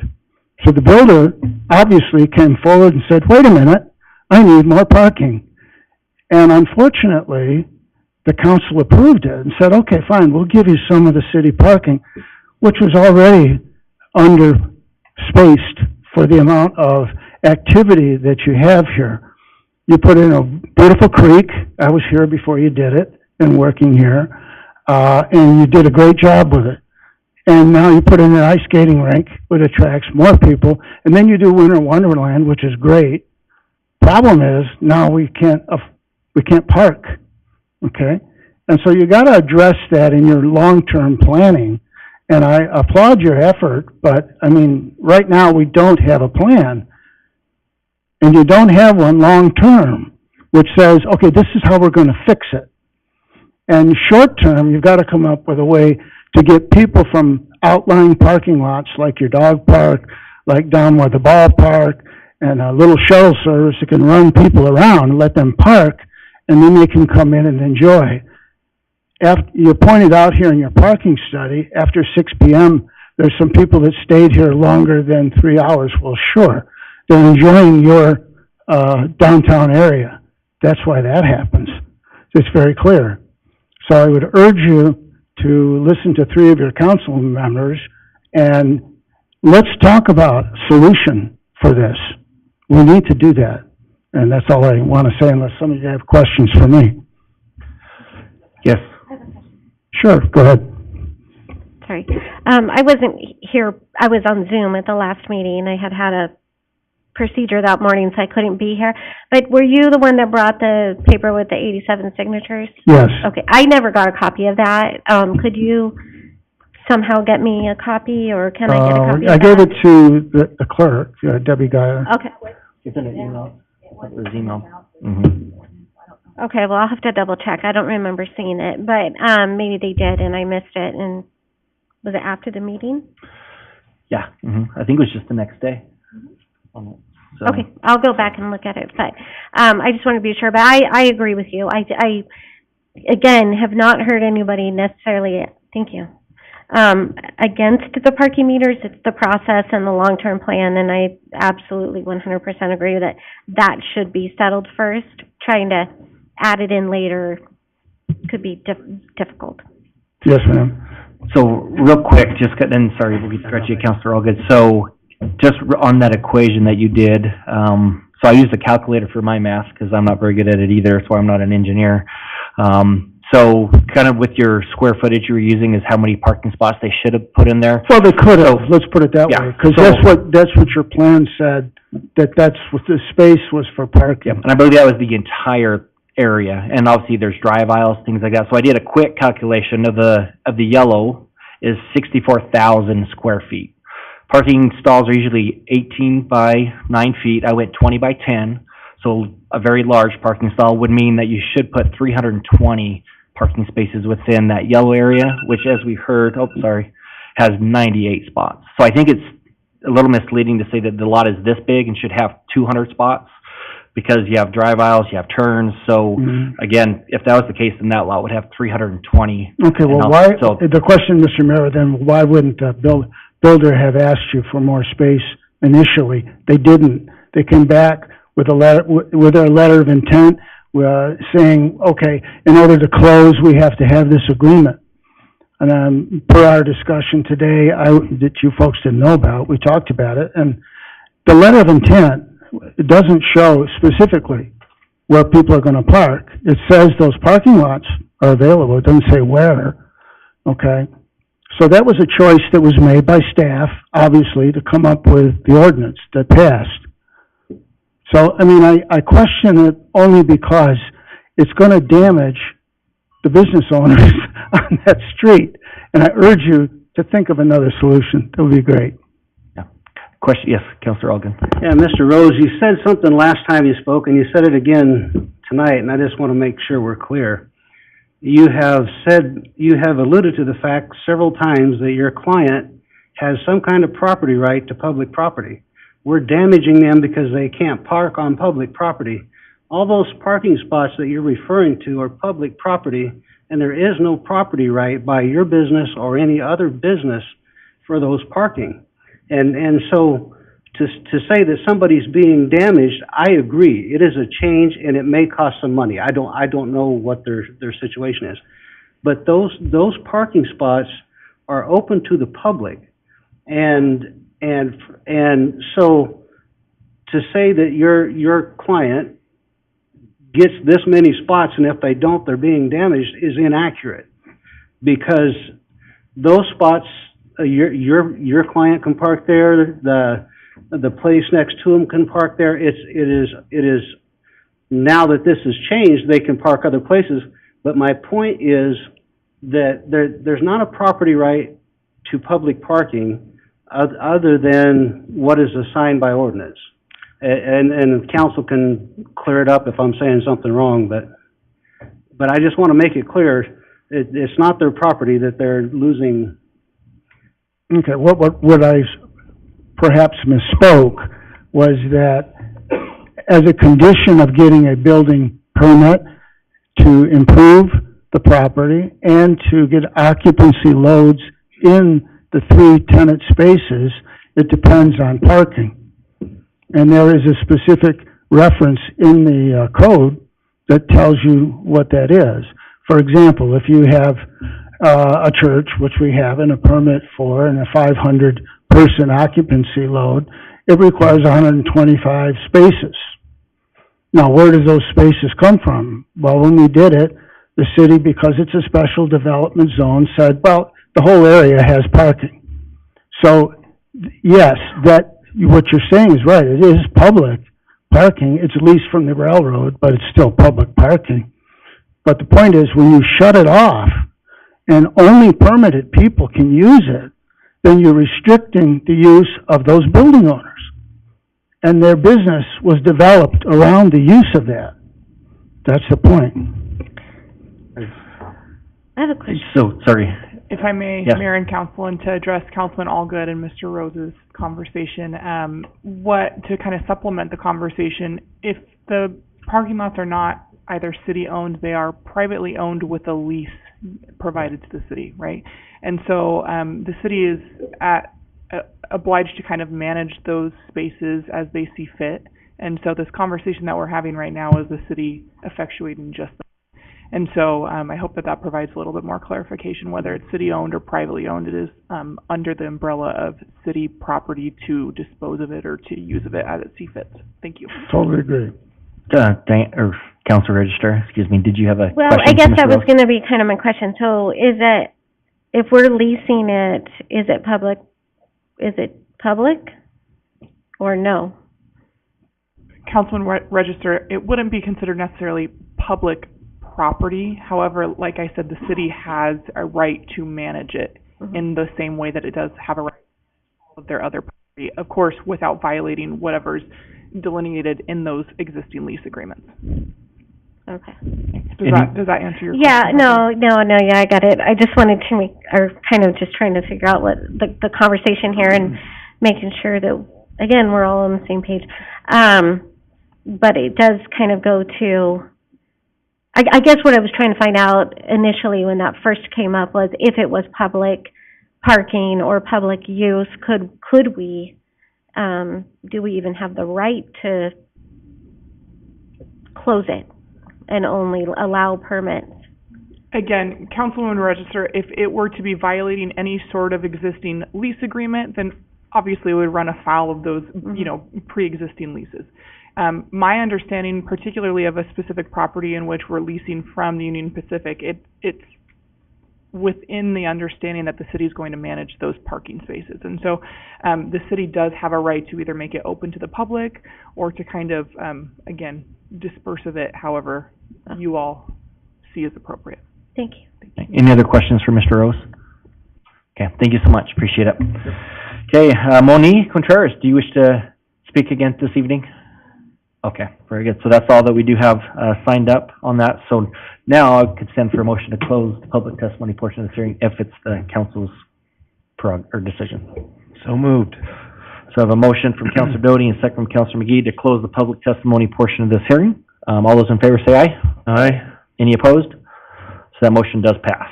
So that moves us into deliberation. Staff is obviously available for any questions on that or any motions from any council members. Mr. Mayor, Councilor Allgood. I do kind of have a statement I'd like to make. Yeah. If it's all right. First of all, I think it's important, it's been referred to that, well, there's changes and we don't know where we're at. I feel confident that since this is a brand new thing for us, that there will be changes in the future somewhat, regularly as we recognize things that need to be corrected. This is an ongoing plan, and I feel confident that it's not perfect. I feel that we will need to make changes as we go forward to improve it. So I'm not here by any means to make anybody believe that this is a plan and it's a lifetime. We're doing this, and as we learn from this and as we have assistance from Car Park, I feel certain that we will make changes and improvements and that kind of thing. And secondly, we talk about, well, employees may have to walk too far.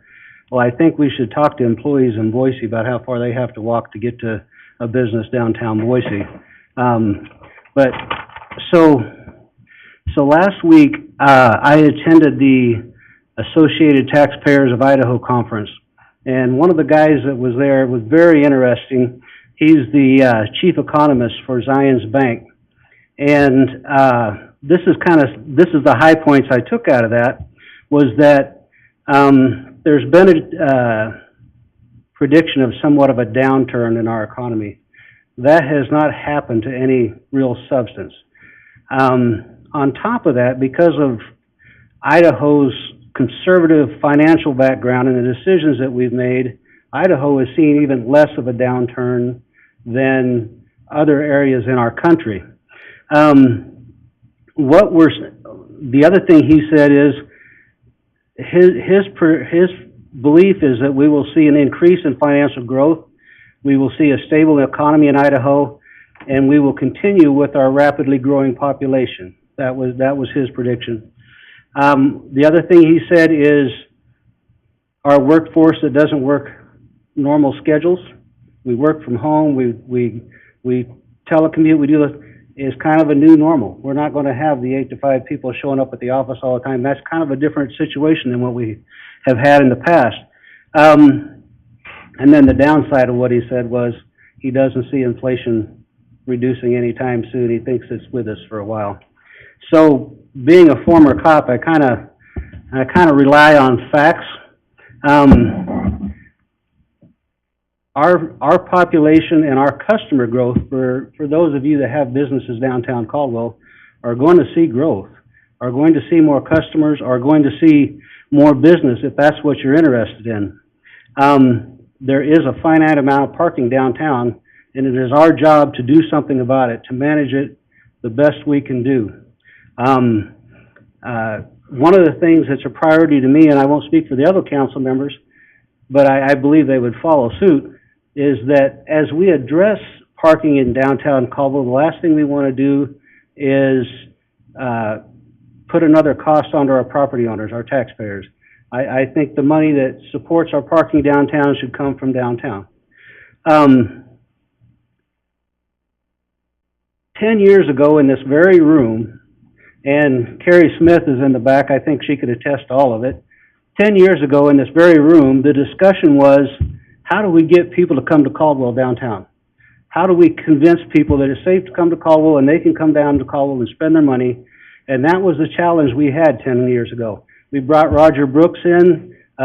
He told us about a plaza. He told us how to develop our downtown. And that was 10 years ago. That was the challenge we had 10 years ago, was how do we get people here? Well, by golly, we were successful. So we don't have a parking problem. We've got a parking challenge. We've got a new challenge on our hands because we were successful. We brought people downtown. And so I grew up here.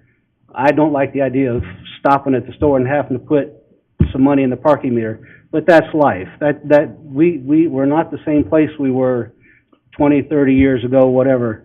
And so, I'm not like saying parking meters is the end all be all, but I'm saying that based on the facts that we know we're growing, that we have limited parking, that our businesses are doing well downtown because of the hard work over the last 10 years, I feel like we're doing the right direction. And again, this is not something that's going to be the last thing. We're going to keep improving and making changes until we get it right. So anyway, thank you for letting me rant there, but anyway. No, appreciate it. Any other comments?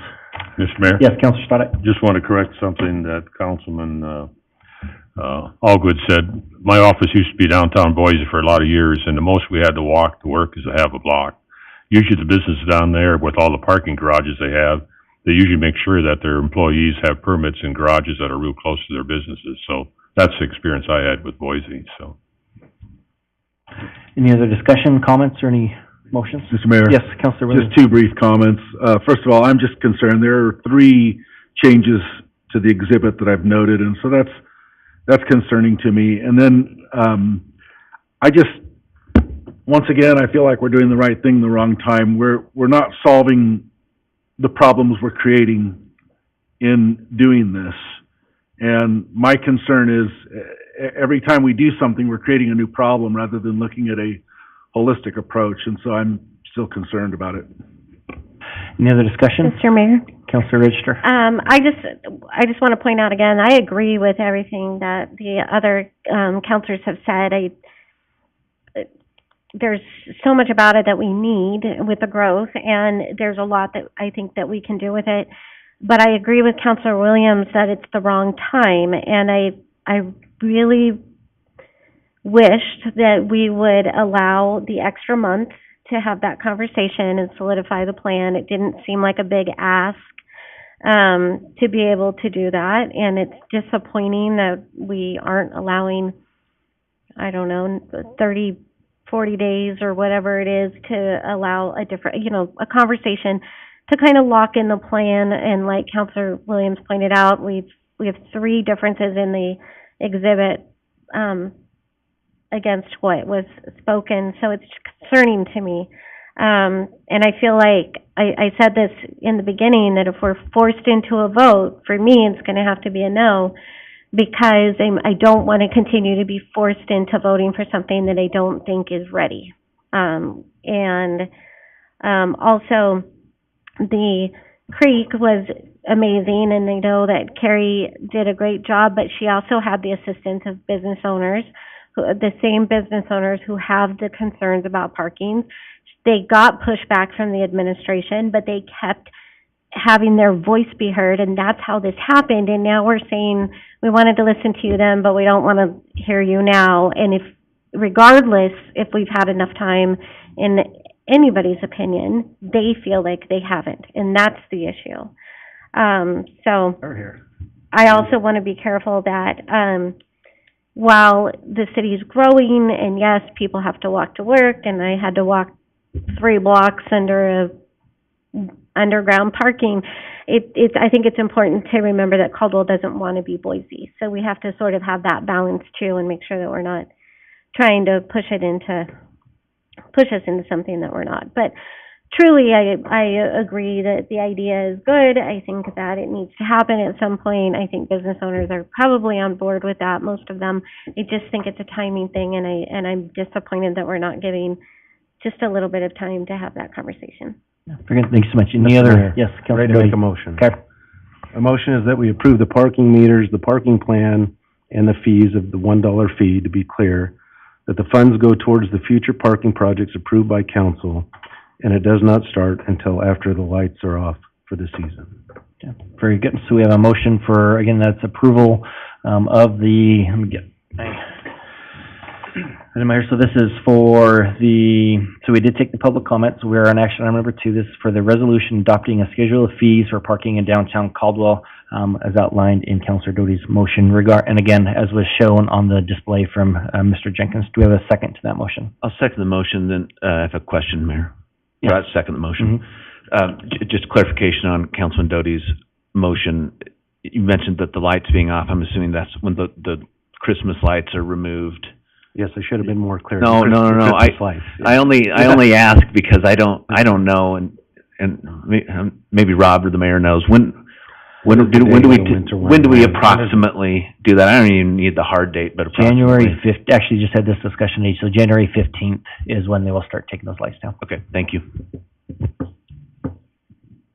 Okay, so we do have a motion from Councilor Doty, second from Councilor McGee, for, again, that was approval of the resolution adopting the scheduled fees for the parking in downtown Caldwell with commencement date of January 15th.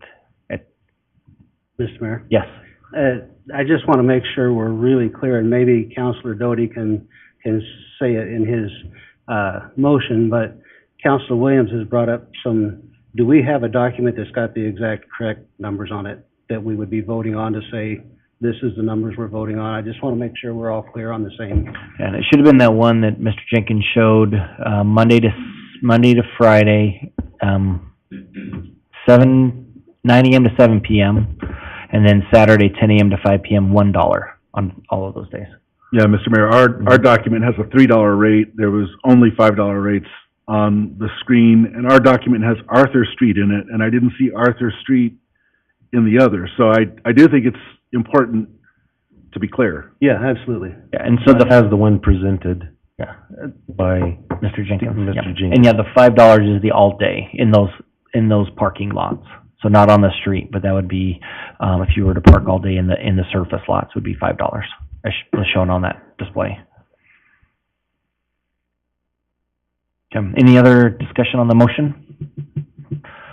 Okay, so that motion is before you, and it is open at this time for voting. All votes are cast, so with that, the motion, or that does close, and I see, I guess that's appropriate for Christmas. Those are an equal amount of green and red. So for those that may be listening, and cannot see the screen, so we do have 3 in opposition to the motion and 3 in favor. So, Counselor Stoddard, Counselor Register, and Counselor Williams did vote against the motion, and Counselor Allgood, Counselor Doty, and Counselor McGee voted in favor of the motion. So that means I get to vote again this evening. And I do appreciate, all the discussion that's been had, and the concerns are real, and I appreciate that and recognize that. I do believe that we have had quite a bit of discussion, as was mentioned, and I think we're gonna have people in favor, people against, you know, regardless of how long it goes on. And I think it is time to make a decision and to move forward in that regards. I know, I've spoken with people that are against it. I've spoken with people that are for it. You know, I was able to take my wife down on Small Business Saturday, and we visited several of the businesses downtown. We'll be back to visit the rest. And the majority that I talked to that evening were in strong support, of moving forward on this.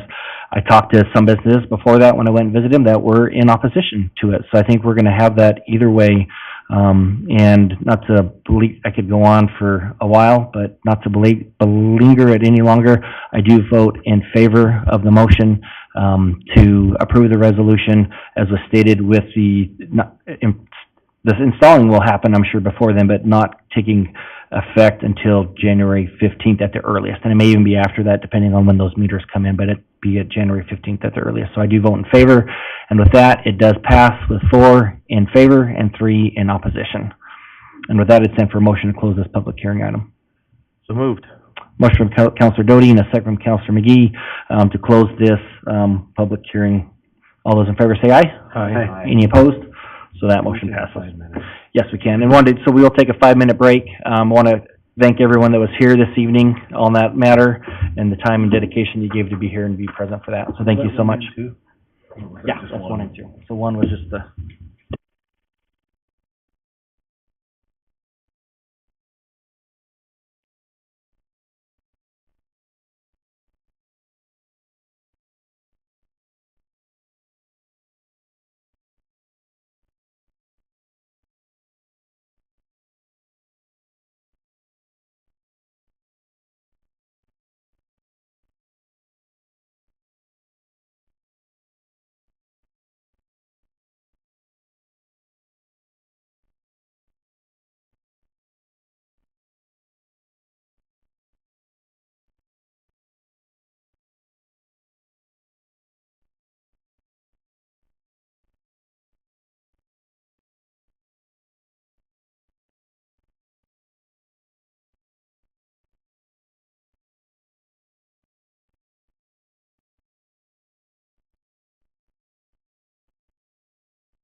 Needed, thank you. You're welcome.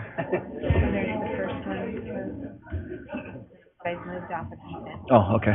Okay, I think our 5 minutes is up, so we are going to get back at it. So we're not here too late tonight. So, next on our agenda is we are into new business. Actually, these are the items that were pulled from, the consent calendar. So the first one is, new business. This was originally, consent item number 9, now new business 1A. A resolution authorizing the approval of the FY 2024 sanitation fund rebate of $1,498,404. So, Raylyn? Good evening, council and mayor. So, take you back to August in fiscal year 24 budget workshops. We talked about this where we were going to do a rebate for 1.5 or 1,500,000 from the sanitation fund for all our utility billing customers. So this will put for our just over 21,000 customers a $69. $69, now we're talking. It's been a long night, sorry. $69 credit on everyone's bill. Doesn't matter whether it's a residential or business customer. And this just approves that. And they will see it in their December billing. And it doesn't matter if their bill is less than $69, it will hold over to the next month. So, yeah. Very good. Councilor Doty? Yes, I pulled this off not in opposition, though. I just wanted to let the citizens know we were actually giving some of their tax money back and just didn't want it to slip under the radar. So I appreciate everyone's hard work, identifying the money, identifying it needs to go back to the taxpayer, and great work by all. Yeah, very good. Thank you so much, Councilor Sure, Stoddard. yeah. Raylan, you're the young lady that's wearing the white hat, the white uniform, and the white horse. I can't tell you how many calls I've had when they got their bills. I was at Mr. V's here the other day, and people had come up to me and said, "Gosh, this is great." You know, and I said, well, we work hard to try and save the taxpayer money, but good job, good job. Yeah, well done. Councilor Williams? Mr. Mayor, we discussed this, approved it, agreed to it. I feel a little awkward approving something that's already been done because those credits have already gone out. And so it seems backwards. I have a desire that we not be ornamental in what we do here, but that, we approve these things prior to them actually being acted out. So I will say, so this hasn't, even though it was on the bills, and I totally get this, and this is my bad in getting it to council before it got on the bills, so that I apologize for this. However, in Springbrook, in our system, it has not actually, the cash has not been taken out in the actual, I have not pressed approved in the journal entry, so until this resolution. If you want to deny it, we'll say Councilor Williams took back your $69, so. Do it for 68 and really see how she reacts.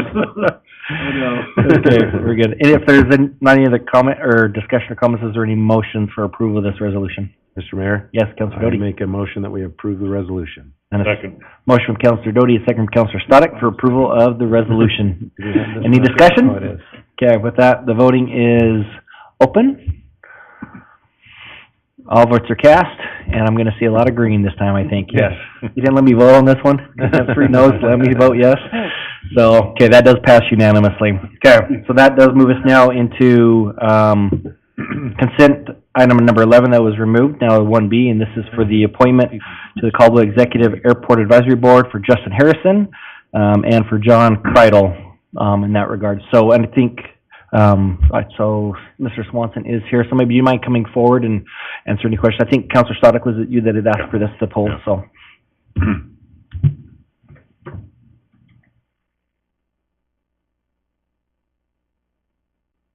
Only question I had, Scott, was I was concerned about the terms of the people. Yes. How many do we have on the board now that are actual users of the airport? In other words, they rent their own hangars and all that stuff. You know that? We have 4. Okay. And with the terms that you're promoting now, my concern was that we might have a period where we're not going to have any official users of the airport on the board. That's what I was concerned about. No, we will. Okay, So so you're right now, gonna stagger, yeah, how it's do whatever you staggered. need to do to So the two, longstanding members right now, or the furthest out, are going to be, Mr. Neary and Mr. Elroy, who are both, so Mr. Elroy is the Director of Operations for Silverhawk, Aviation Academy, so I consider that a user because that is his place of employment. He's always there and involved. Randy Neary is a developer on the airfield, also a pilot, has a plane and multiple hangars as well. So both their terms expire December 31st of 2026. Okay. And then, Ms. Firkin, whose husband owns Aero Builders, her son is also a user on the airfield, and her husband, Mark, the, operator of the company, is a user on the airfield. Her term expires December 31st, 2025. Okay. And then we have, Mr. Steve Kahn, who is a user pilot on the airfield, expires December 31st, 2024. So what we have with, the two nominees coming in, for the appointments and staggering, we will have two, board members' terms expiring each year over the next 3 years. So that way we have that staggeration set already. So as new appointments come in behind them, they're already going to be set up on that to go right into a 3-year term. Okay, and I should have clarified my question because I want to make sure that the users are not all businessmen. In other words, some of them are private because, like I say, our airport's not going to be another Boise, I hope. No. And we want to make sure that we don't get out of balance, the business owners versus the actual users that have the private planes in their hangars, but aren't, they don't have an operated business on the airport. That's what I want to make sure we still have that balance. Yeah, so with Ms. Firkin, you could call her a private plane user. Yeah. She does not run her husband runs the business that's on the airfield. She's employed elsewhere, within Caldwell, but she does fly. So she would be an individual user. And then Steve Kahn would be an individual user because he is not employed on the airfield. Okay.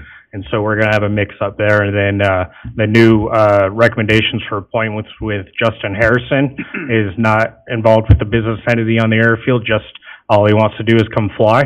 That's his whole desire in life.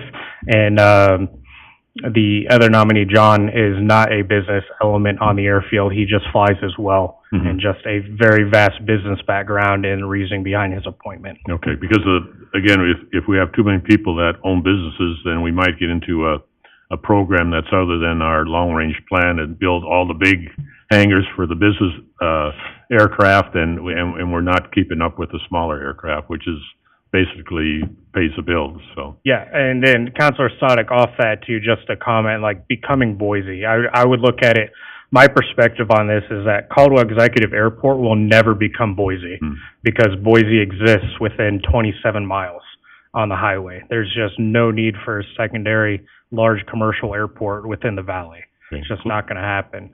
Caldwell Executive will be based as I foresee a state-of-the-art, up-to-date general aviation facility for use while catering to corporate entities that can come in and use the airfield as well. As well as the private folks. As well as the private. Yeah. I've talked with users over the past couple of weeks. I have zero intention of trying to move any private people, general aviation. I'm more than welcome having them here. They're great. It's no issue. I have zero intention of ever changing anything to make them feel like they're not wanted. Okay.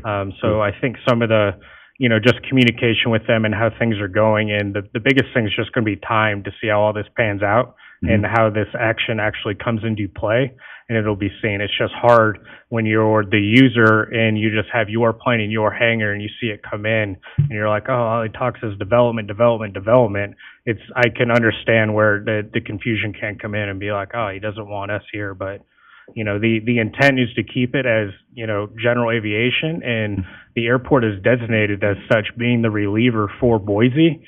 We are obligated by the FAA to absorb general aviation traffic from the Boise airport. Yeah, as long as we keep that balance, I'm a happy camper. Yep, absolutely. All right, thank you. Yes, sir. Yeah, thank you so much, appreciate that. I Councilor just had a very quick question. Yes. So you answered one of the questions was both Justin and John are users, Yes. private users, not business. Not business. people.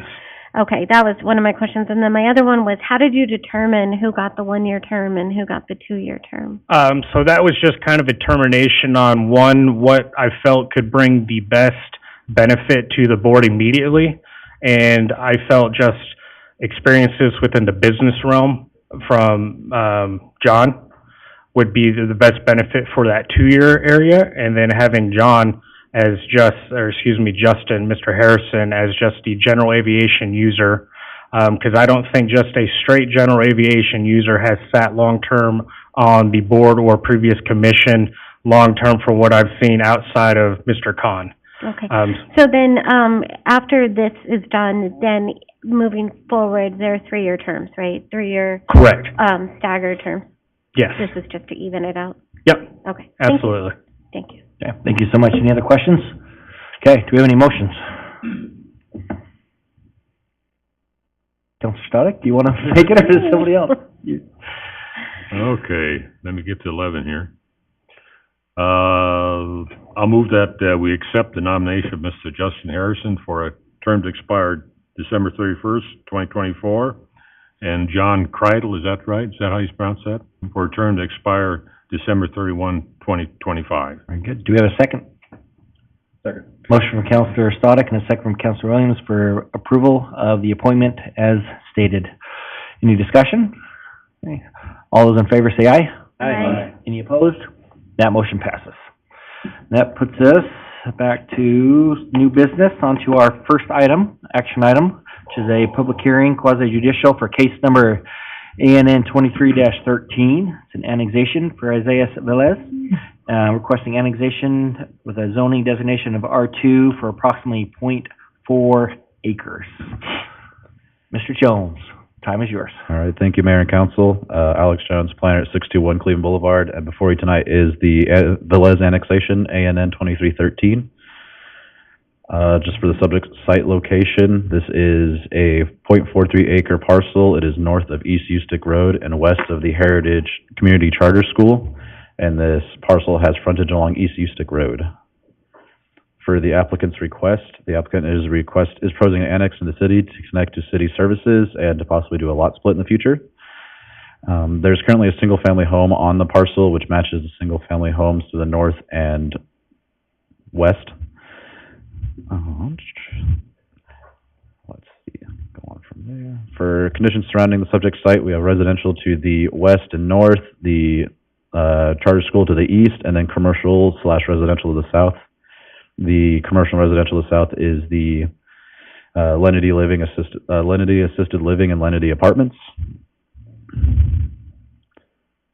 For zoning and land use analysis, currently this is in the county, and along with the parcels to the north. The adjacent parcels to the east is high-density residential. The parcels to the west are low-density residential, and to the south is community commercial, along with also county. And they are proposing to annex in as medium-density residential, which matches with their comp plan designation. Along the parcels to the north and west also have medium-density residential zone. To the east is high-density, and to the south is business. The Caldwell Planning and Zoning Commission recommend approval of, scratch the preliminary plat, the annexation on 11/8/23. We did receive, one notification was received for the application from ITD, and they shared no concerns, and no public notifications were received. And staff recommends that if City Council approves the request, that is, the request is subject to the conditions found in the FCOs. I stand for questions. Thank you so much. Any questions from council? One quick question. Yes, Councilor Ogden. Alex, I'm just looking at this on Google Maps. There's no easements or right-of-ways here that's gonna be affected by this that you can think of. So there's some houses back in there, kind of tucked back in behind this, but all of that is clear as far as you know? That is correct.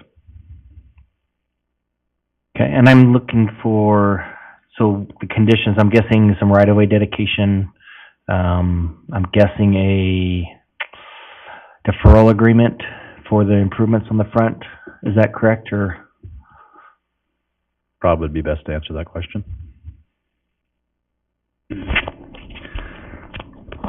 Thank you, Mr. Mayor.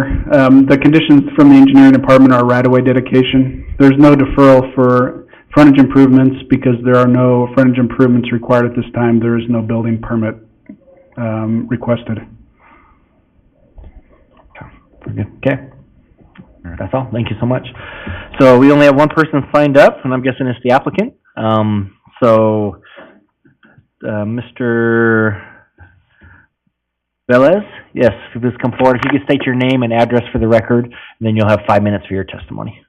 My name is Isaias Velez, and I'm the owner of the property, and I'm in agreement. Good, great. Okay, any questions from council? Yes, Councilor Alden. Mr. Velez, is this your address? Do you live on the property? Yes. Okay. Any other questions? I Okay. like it. Straight to the point. Yep, that's right. So, thank you so much. Appreciate you being here. So, as mentioned, that is the only one signed up on this, request. Do we have a motion to close public testimony? So moved. Second. Motion from Councilor Doty, second from Councilor Stoddard to close public testimony for this hearing. All those in favor say aye. Aye. And that motion passes. So with that, it moves us into deliberations, questions for staff, or motions. There we go, that's the word. Any motions? Mr. Mayor, Councilor Allgood. after considering the findings, of fact, evidence, and conclusions of law, I move that this request be approved, with the conditions as outlined in the staff report. Good, so we have a motion for approval with conditions as outlined. Do we have a second? Second. Motion from Councilor Allgood and second from Councilor Doty. Is there any discussion on that motion? Okay. Mr. Mayor, do we Yes. need to include the case number on that motion too, or not? So, if we can throw that in, annexation 2313, I think we're good, so, yeah. Okay, so with that, voting is open. All votes are cast, so voting is closed, and that passes unanimously. Stand for a motion to close this public hearing item. So moved. Second. Motion from Councilor Stoddard, second from Councilor Doty. All those in favor say aye. Aye. That motion passes. So that moves us into the housekeeping item of the bill and ordinance that accompanies annexations and rezones.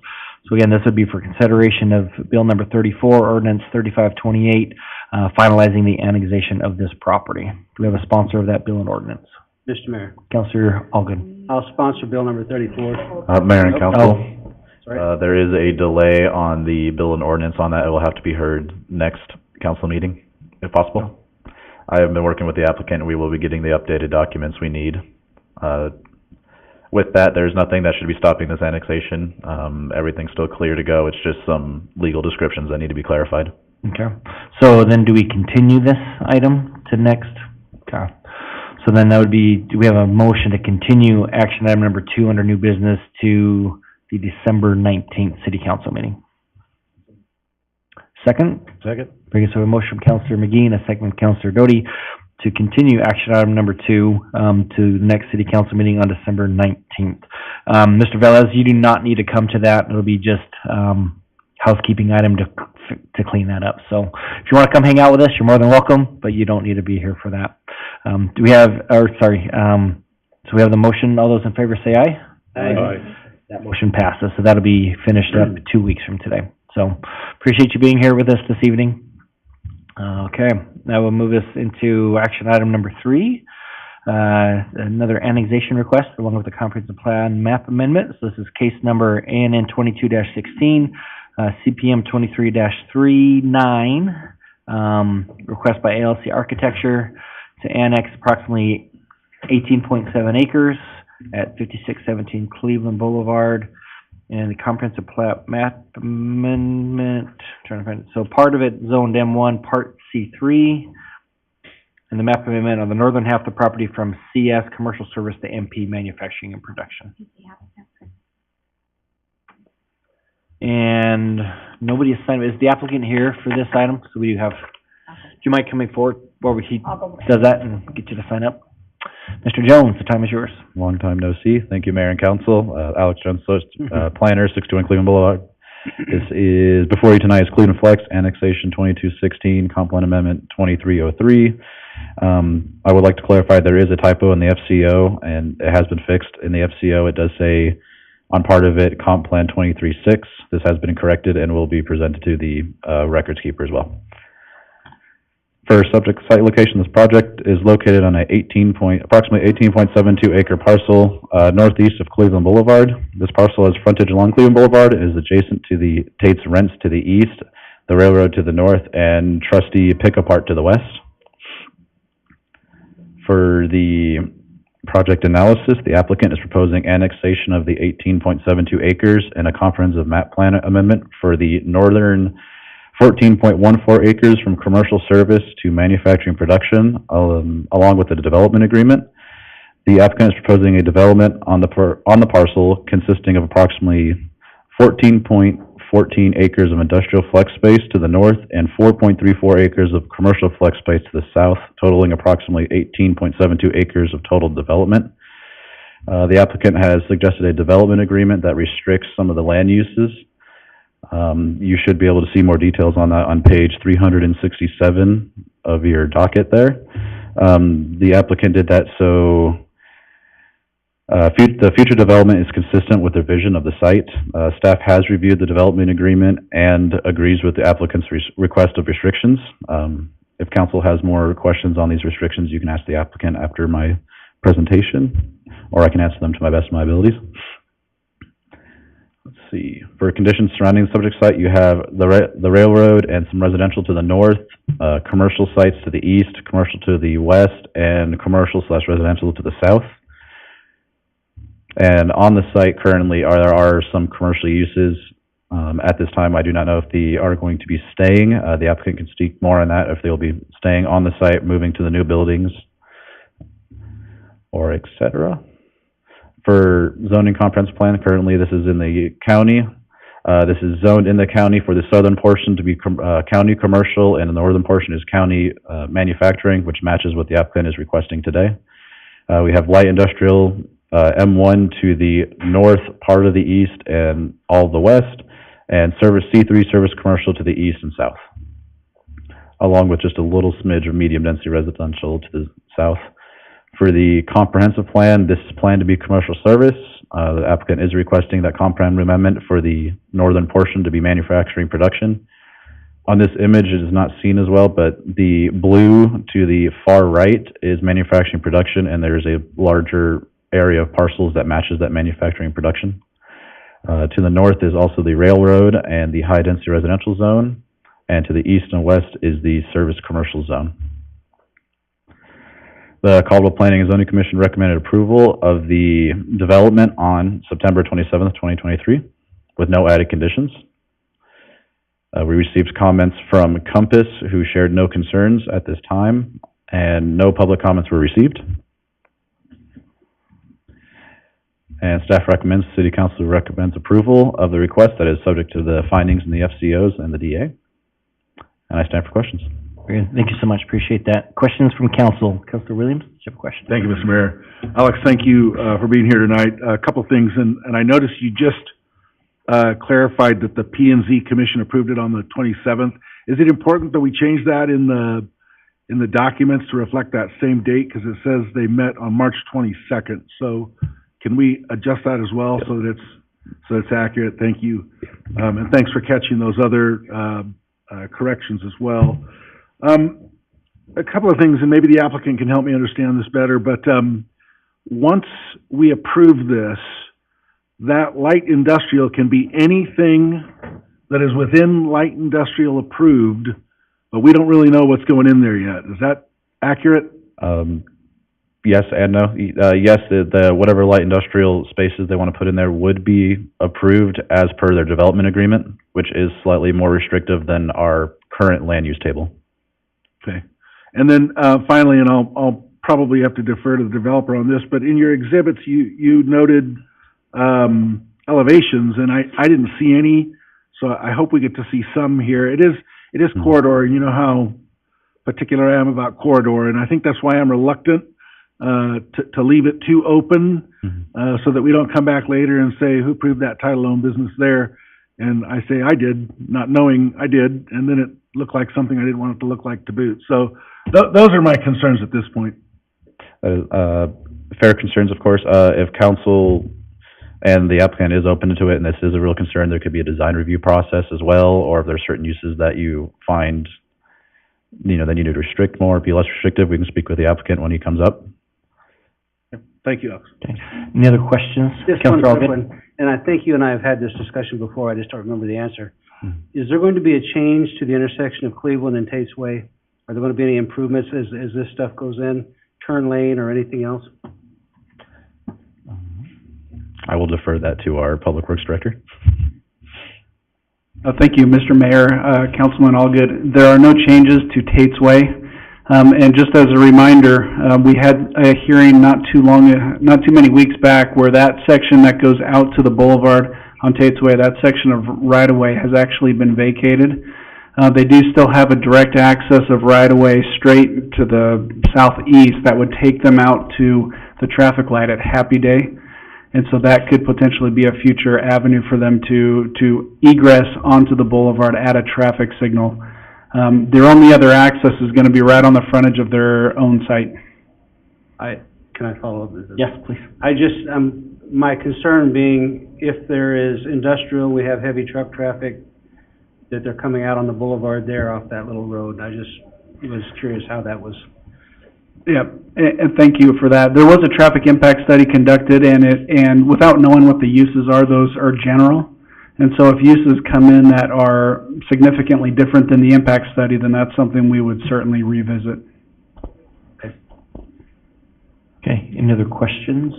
I have, I had two. One was the access, but I can see on here where it's at. The other one is in regards to improvements on the frontage. I think it's important that as we do get these infill properties annexed, that they do follow the city code, rather than waiting, and I don't know what the plans are, but I don't want waiting years for landscaping to come to this new city property. And I apologize, my thing is not working, so I cannot look up, it froze on me, so I can't look at the staff report that you had prepared, timeline for improving that frontage, getting some landscaping up in the front there. I think the applicant can answer that a bit better on the timeline. If you are looking for a landscape plan or site plan, it is on between pages 352 and 356. Should be great if I could look at my thing, but I just have a blank screen. So, yeah, okay, thank you, appreciate that, Alex. Okay, so we do have just one person signed up for this item, is the applicant, Mr. Likes. So if you'd please come forward, and if you could state your name and address, and you will have 5 minutes to present your request. Good evening, Jeff Likes, 1119 East State Street, Eagle, Idaho, 83616. So, just to kind of help clarify a few things, I know there's a few questions that will get answered. I guess to go back first, the existing buildings that are on the site, there's 3 of them that are off on the left. Let's hand to that side. Will you go back to that page again? Thank you. Those are currently leased out and are going to remain at this point in time. All the development will happen, we'll call it the right-hand side of the site and then the north side of the site there for all the industrial work. We did propose to staff that basically we split this site more or less in half to more coincide with the comprehensive plan of all the commercial up front with the industrial behind. To answer the question about traffic, we're going to reuse the existing entrance and then the street in the back that has the cul-de-sac. That will be extended. I believe Tate's is going to extend it to our property, to our property line, and then we're going to take it from there into our site. And that's how we anticipate all of the, I should say most of the traffic to the back getting out, especially with semis and whatever else. They'd want to come in at the light and exit at the light. So that's kind of in our plans. We don't have any uses at this point. The plan that we've shown is just kind of morphing a little bit. I think we've shown staff 4 or 5 different options. But again, the north half will be industrial, the front half will be more commercial uses, which is what the development agreement says. And we've limited the uses on there to kind of help, again, mimic to help with the comprehensive plan. The frontage on that, to answer your question, Mr. Mayor, we're not opposed to doing that now as part of our first phase. We are looking at least at this point, trying to get someone to look at the front portion of that. And then we're working on getting a few users in the back. We do have a few out there, but nothing major yet. But we'll stand for any questions. Oh, sorry, elevations. There's nothing at this point because there are no users, but we will come back in for design review. So we have to meet those standards anyways. So, and I'll stand for questions. Okay, thank you so much. So, and I understand that there's obviously that hope of coming in, and I think you kind of see where we don't want it to sit for 10 years, but I also don't want to make you go out there and have to put in irrigation and this or that immediately when you're trying to get somebody in. But again, that happy median is there somewhere like within 2 years or 3 years where if it hasn't happened yet, then that landscaping requirement could kick in? Would that be, and again, it's up to council, they may not like that, but is that something to be amenable to you? Again, not tomorrow, but even, I'm fine with even 2 or 3 years down the road, just so we know there's a definitive time. At some point, landscape is gonna go in there regardless if the building's going in or not. Could that go in with our first permit? Yeah. We'll say, hold that to a first permit, right? Whether it's in the back, whether it's in the front, commercial, industrial, that could be tied to that. 'Cause I mean, honestly, if it's, we know the market today is trending downward. We don't know how long it's gonna last. It could last a year, it could last 2 years. It couldn't go at all. I mean, we could not have a trending down market and people could come tomorrow, we could build tomorrow. So if we could put that thing on, let's do it with our first development that goes in, then it satisfies the city saying, okay, we're finally doing development, now you'll get your frontage, you know, for a project that. Do you have a plan on when you, I mean, as soon as possible, I'm guessing, but any, like within 6 months, within a year of having your first building permit pulled on the property? We are working now on getting the first one underway. Obviously, it's gonna depend on some budgets and whatever else, but we're hoping in the next 2 years that we have a building going up. Okay, perfect. And They do, as you know, being in the planning before, they do take a little bit of time to get through the process. Yep, they can, for sure. Okay, Yeah. excellent. Sorry to jump in there before. Any questions from council? Okay, very good. Thank you. Yes, thank you, appreciate it. As mentioned, as the only person signed up on this item, so with that, it's time for a motion to close the public testimony portion of this hearing. So moved. And a second. Motion from Counselor Stoddard and a second from Counselor Doty to close the public testimony portion of this hearing. All those in favor say aye. Aye. That motion passes. Okay, that moves us into deliberation. If you do have any questions for staff, they are available. Any comments or any motions are appropriate at this time. Mr. Mayor. Counselor Williams. I'm just really torn on this one, and really it's because of the unknown, because I'm happy that this is an infill property that we're addressing, especially in an area that probably needs to be annexed into the city and used differently. I noticed, and I was driving through the other day, it's directly across the street from some improvements that make that stretch of the highway looking really nice, and I want us to continue going that way, but at the same time, having no idea of what could go in there, to change this to light industrial is just a little bit of a stuck in my craw here, so I'm still deliberating. Any other discussion or any? Mayor? Yes. I actually have a question. If it's not changed to light industrial tonight, can they still seek out that kind of business and then come back later and change it once they know who might use it? I don't think the county would let them.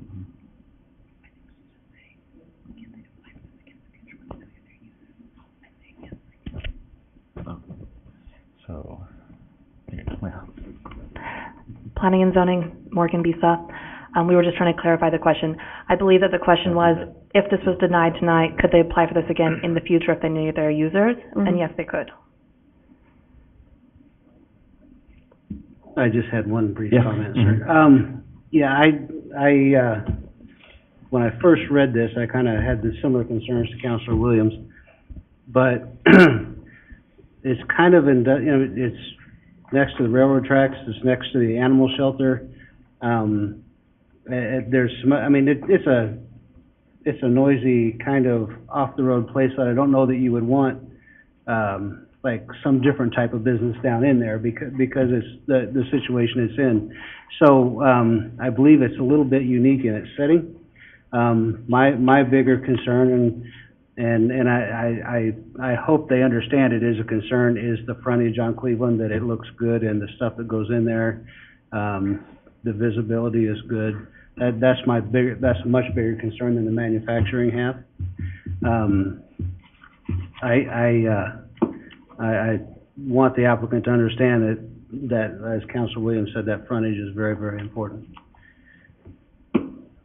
Okay, very good, thank you so much. Any other? So the part that we're talking about can't be seen from the front, right?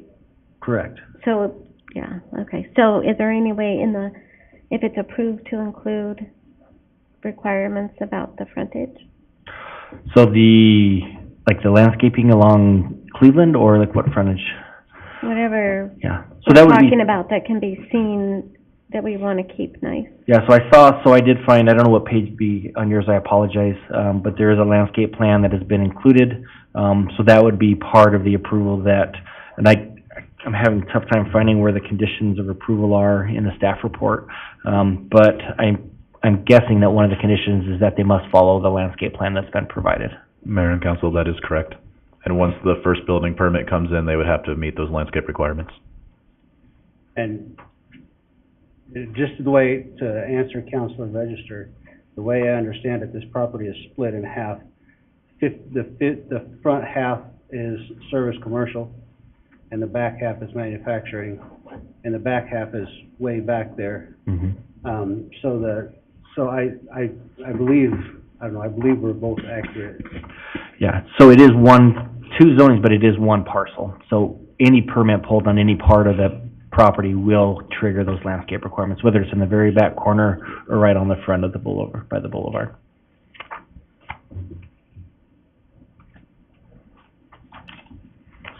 Any other questions or comments or any motions?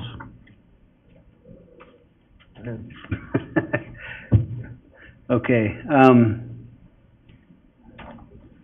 let me see, where are we at here?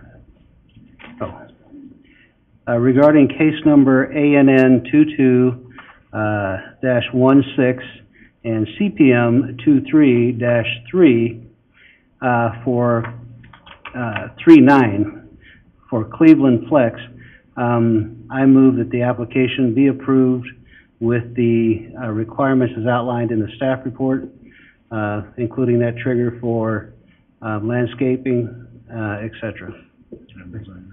And design review, thank you. Okay, very good. So we have a motion for approval with conditions as noted and with design review for the buildings as well. So that was from Councilor Allgood and a second from Councilor McGee. Discussion on that motion? Okay, with that, then voting is open. All votes are cast, the voting is closed, and that does pass unanimously. So that does approve that item. I would stand for motion to close this public hearing item. So moved. Second. Motion from Councilor Stoddard and second from Councilor Doty. All those in favor say aye. Aye. That motion passes. And then that would put us into, again, and are we good on this housekeeping item for this bill and ordinance? Okay. So we are good on this. So again, this is just a housekeeping item to finalize this with the bill and ordinance, for this annexation request. Mr. Mayor. Yes, Councilor I'll Allgood. sponsor bill number 84, ordinance number 3478 for case number ANN 22-16, and move for its passage by title only and approve the summary for publication. Very good. Do we have a motion for that, approval of that bill and ordinance? Do we have a second? Second. Motion from Councilor Allgood and a second from Councilor Doty. Any discussion on that motion? Okay, with that, voting is open. And all votes are cast, the voting is closed, and that does pass unanimously. Okay, and that does now move us into action item number 5, case number SUB 22-38, Greeley Engineering on behalf of Lake Lowell Properties, subdivision preliminary plat for Cirrus Point West, 102-unit residential subdivision on 37 acres. Is this you, Alex? Okay, Mr. Jones. All right. Thank you, Mayor and Council. Alex Jones, planner, 61 Cleveland Boulevard. Before you tonight is Cirrus Point West, SUB 2238. Just to recap on the subject site location. The project's located on a 36.97 acre parcel north of the South Montana Avenue and Orchard Avenue intersection. This parcel has frontage along South Montana Avenue and Orchard, and is adjacent to the Pasero Ridge subdivision to the west and the Cirrus Point subdivision to the east. For development project analysis, the applicant is proposing development consisting of 36.97 acres of single-family homes, consisting of 102 residential lots and 8 common lots. The development is 2.75 dwelling units an acre, which is in line with the comprehensive plan density for the low-density residential zone. For conditions surrounding the site, we see future residential to the east, that being the Sears Point subdivision, future residential to the west, which is the Paseo Ridge subdivision, more residential to the east, and the Lake Lowell to the south. For approved developments, I have this in here because the approved residential development surrounding the project is Paseo Ridge to the west and north, and Sears Point to the east. Paseo Ridge just had their final plats for phase 1, 2, and 3 approved, and Sears Point should begin their final plat for phase, I believe it's 7 here pretty soon as well. This connects to the current proposed Sears Point West. Some history on this.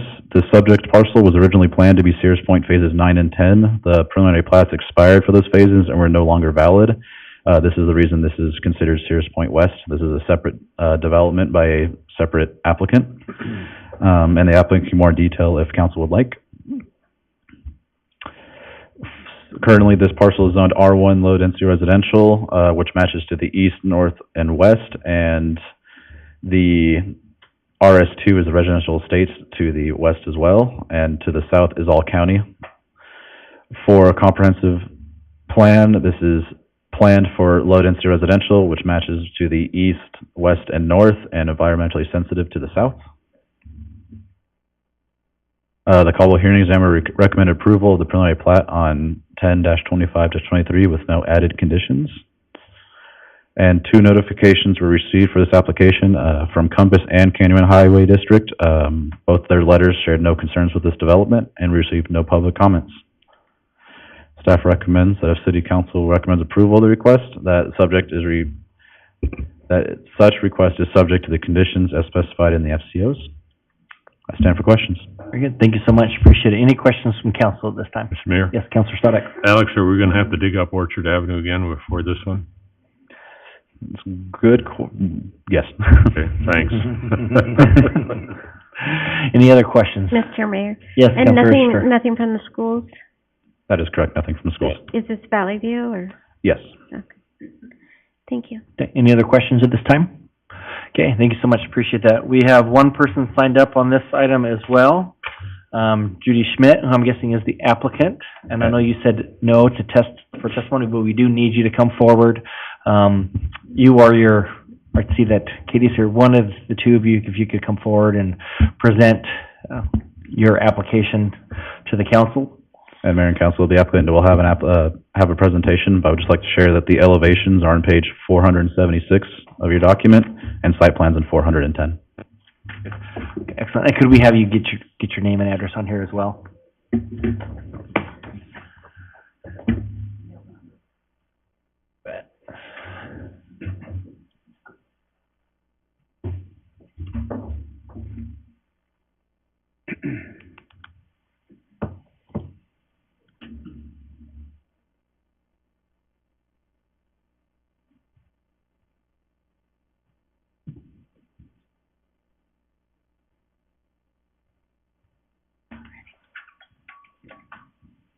Thank you, Katie. Appreciate it. Okay, so if you could state your name and address for the record, and then if you so desire, as the applicant's representative, you do have up to 10 minutes for your testimony. Perfect. Thank you, Mr. Mayor and council members. Katie Miller, Bailey Engineering, 1119 East State Street, Suite 210. Alex, thank you so much. He did a great job. So I will reiterate kind of what he said, showing you the location of this project. Located north of Orchard, split by Montana, Paseo Ridge all around it, Sears Point 7 and 8 on the east side, and then obviously the nice Mallard Park that was recently done is to the west. And then I wanted to show this slide just to kind of give you guys some history. Alex did a great job. The 7 or 9 and 10 area shown here, which is what the application before you is, was part of a bigger preliminary plat. For whatever reasons, when it expired, the developer at that time chose not to include that in the renewed preliminary plat. So that's what I'm here doing today. But it kind of shows the 6, 7, and 8 phases to our east. On the previously approved preliminary plat, 6 is built out, 7 final plat recorded. probably a month ago.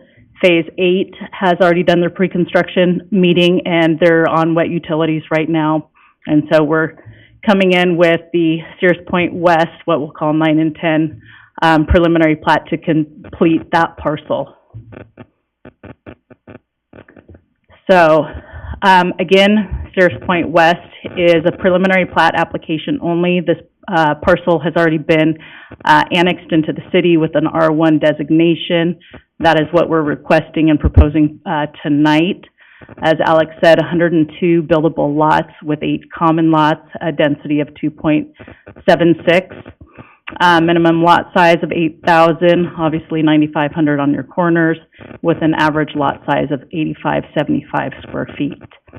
Common open space for the site is required to be 6% per your plan. We are at 16% with almost 8.5% of it being active common open space. And if I want to flip back to this because it will be under the same HOA as the existing Sears Point to the east side of it. So they will share amenities throughout. Lots of open areas, common walk paths throughout it. So this will all be part of essentially the Sears Point that exists to the east of it. Accesses to the site, primary access will be through Montana on both the east side as well as the west side. We've got, now that Sears Point 7 has been recorded, we've got 2 accesses going west to the Sears Point 7 site. And I think, this looks pretty intense. Oh, yes. Sorry, without blinding you guys. So here's the access up here going into Sears Point 7, as well as down here. This also provides our secondary emergency access. So the fire chief had gone out there and made sure that these were okay. So we have this access here, we have this access here that exists today. This will be the main entrance here. Sears Point 8 is under construction now. You'll have this access here going to the east. And then under here, you'll see where the main access would be for the west portion of the site, and then again going to Passero Ridge, with which this is already in place. So we would make that connection. A few other things too I wanted to talk about is just buffers. We've got 5-foot extra buffers on both Montana and on Orchard Street, so a little wider than your code requires. We have to do a northbound right-hand turn lane on Montana to Orchard, as well as a westbound right-hand turn lane on Orchard to Montana. So creating more circulation, helping traffic patterns, and when you talk about Orchard Avenue being torn up again, it will be extended and widened and improved, and it'll go along to the east and tie in with Passero Ridge and make that really nice. And your Montana will get improved as well, completing that. A traffic study, updated traffic study was done, and based on the review by your engineering department, it was required that 14.7% of the proportionate share would go to improvements that are being done currently around the site. Again, ITD planning the improvements in 24 to widen Karcher from Farmway to Middleton Road. I've kind of bullet pointed what that includes or entails. Widening to 4 lanes, dedicated left turn lanes, signalizing intersections, sidewalks, pathways, things of that nature. Here's some different elevations I just want to run through. There's both single-story and 2-story homes. They will range from 1,200 square feet to 4,000 square feet. Currently, these will be the same products that have been built and are in phases 6 through 7 and 8. Same builder. Price ranges I got from them, current market values today are going from $300,000 to $600,000. And so that's what we estimate. I asked what the most recent sales averages were within those phases, and so that's what they let us know. So with that, we're excited about this. It's R1, it's what it's annexed for. We comply with everything. It's a single residential development. It will fill in the last portion of this area. And we're excited about it, and we'd ask for your approval, and we'd stand for any questions. Thank you so much. Any questions from council? Councilor McGee? Mr. Mayor and Katie, I gotta ask this question. On that first elevation, It's a granny unit. So, tell me, I've not seen this before. so it's essentially the split garage. It's essentially like a living quarter behind it. So you'd have your own garage with a separate living quarter behind it, and then your main house would share. I mean, it's all one house, but it's like an in-law unit attached to the house, essentially. Yeah, I hadn't seen that either, but that's pretty neat, so. yeah. You can drive through and see them, and it is very interesting because I had to ask what it was myself. Yeah, it's be known my 15-year-old daughter has been driving through all of those as we've been learning to drive. Fun times. No, thank you, that's interesting. I've not seen that. Yeah. Yeah. Just Councilor quick question. I've noticed from your elevations that the side, just looking at the elevation, I don't know if it's accurate, but are you gonna have just detached sidewalks throughout? They are attached throughout and along Montana and Orchard, so. Detached, grass in between the road and the sidewalk? I don't think we showed them as detached. I could be wrong. Do you have it in my? I was just curious, it looks that way in the elevation, looks like the. They're attached. They're to the curb.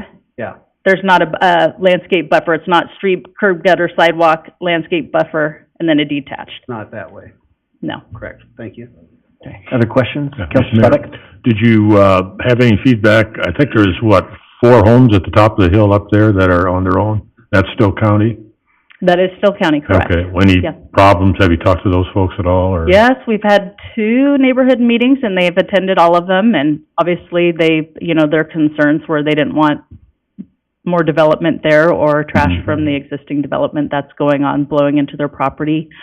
They had been provided an easement that happened prior to me coming onto the project. They were understanding, but like we hear from everybody, nobody wants building in their backyard, but we've worked with them, and there's no concessions that needed to be made to appease them, I guess. Otherwise, you would see them here. But yes, they were attendants and had my contact information, and some of them did reach out to me and just chatted about information. Good, thank you. Yes. Any other questions? Okay, very good. Thank you so much. Good to see you.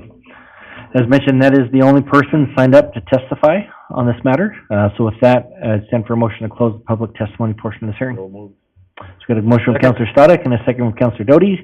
All those in favor say aye. Aye. That motion passes. Okay, and that moves us into, again, deliberation, questions for staff, or any motions in regards to this request.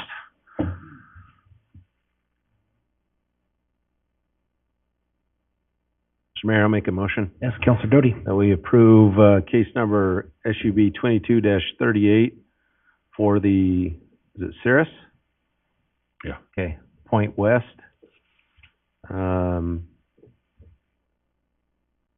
What am I missing? Conditions is outlined in the staff report. Condition is outlined in the staff report. Very good. Okay, so we have a motion for approval of the request as presented with the conditions as outlined in the staff report. Do we have a second? Second. So that's motions from Councilor Doty and a second from Councilor Stanek. Any discussion on that motion? Okay, with that, then voting is open at this time. All votes are cast. Voting is closed, and that does pass unanimously. I'd send for a motion to close this public hearing item. So moved. Second. Motion from Councilor Stanek and a second from Councilor Doty. All those in favor say aye. Aye. Very good. That passes unanimously, and that closes that public hearing item. Congratulations, that has been approved, so. And it will be nice to get that last piece filled in as those go and get that. It'll be nice.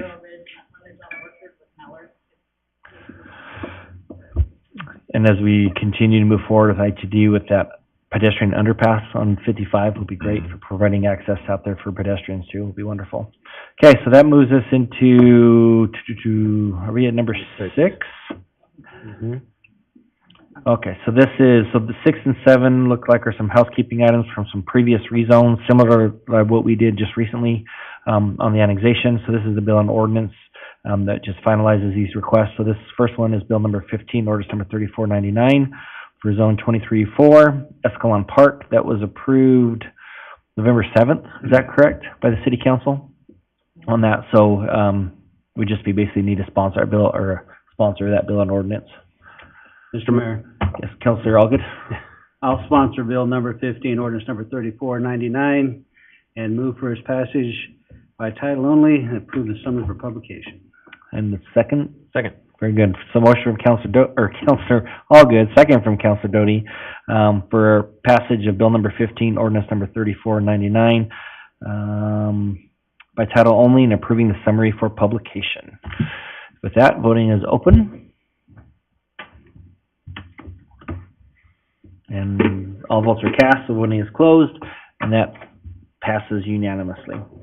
That moves us into our next item, which is very similar, for bill number 36, ordinance number 3520. This was for the zoning for lenity living that was approved by council also on November 7th. Do we have a sponsor of that bill and ordinance? Mayor, Councilor Williams. I move to sponsor bill number 36, ordinance number 3520, and move for its passage by title only. Good. Do we have a second? Second. So a motion from Councilor Williams and a second from Councilor Doty for passage of bill number 36, ordinance number 3520, by title only and approving the summary for publication. With that, the voting is open. And all votes are cast, the voting is closed, and that motion passes unanimously as well. Okay, that moves us to action item number 8, approve resolution authorizing the use of police personnel funds in the amount of $135,400 for FY 2024 CPD lateral longevity payments. So with that, Ms. North, the time is yours. I'm sure the And chief will come up Chief here too. Ingram as well. So. So I'm gonna kind of address 8 and 9 at the same time, because they kind of go together. So a couple of months ago, Chief Ingram and I and the mayor had a discussion, and we kind of came to a compromise, because there was some confusion about the previous, police pay schedule that was approved with the bottom language, that you'll be able to see. And there wasn't clarification on, longevity and how the lateral, years of service put into play. So, we came up with this compromise where, we were able to come up with a one-time for, the lateral longevity payments, and then put in a policy going forward, so there wasn't that ongoing confusion. And so, what you see before you is these two things. Thank you, Raylan. Thank you, Mayor, Council. So basically what happened was there was just some miscommunication after the budget.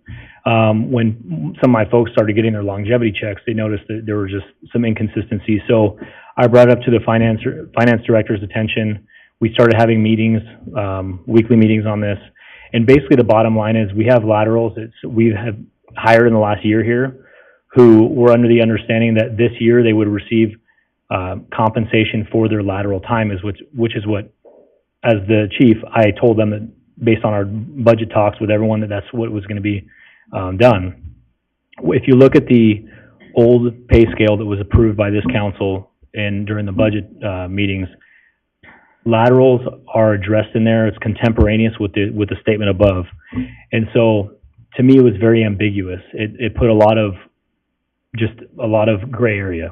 And so as the chief, I wanted to make it very, very black and white, and fix the situation, because the alternative is we have employees who then just leave, or they, file something in court or whatever.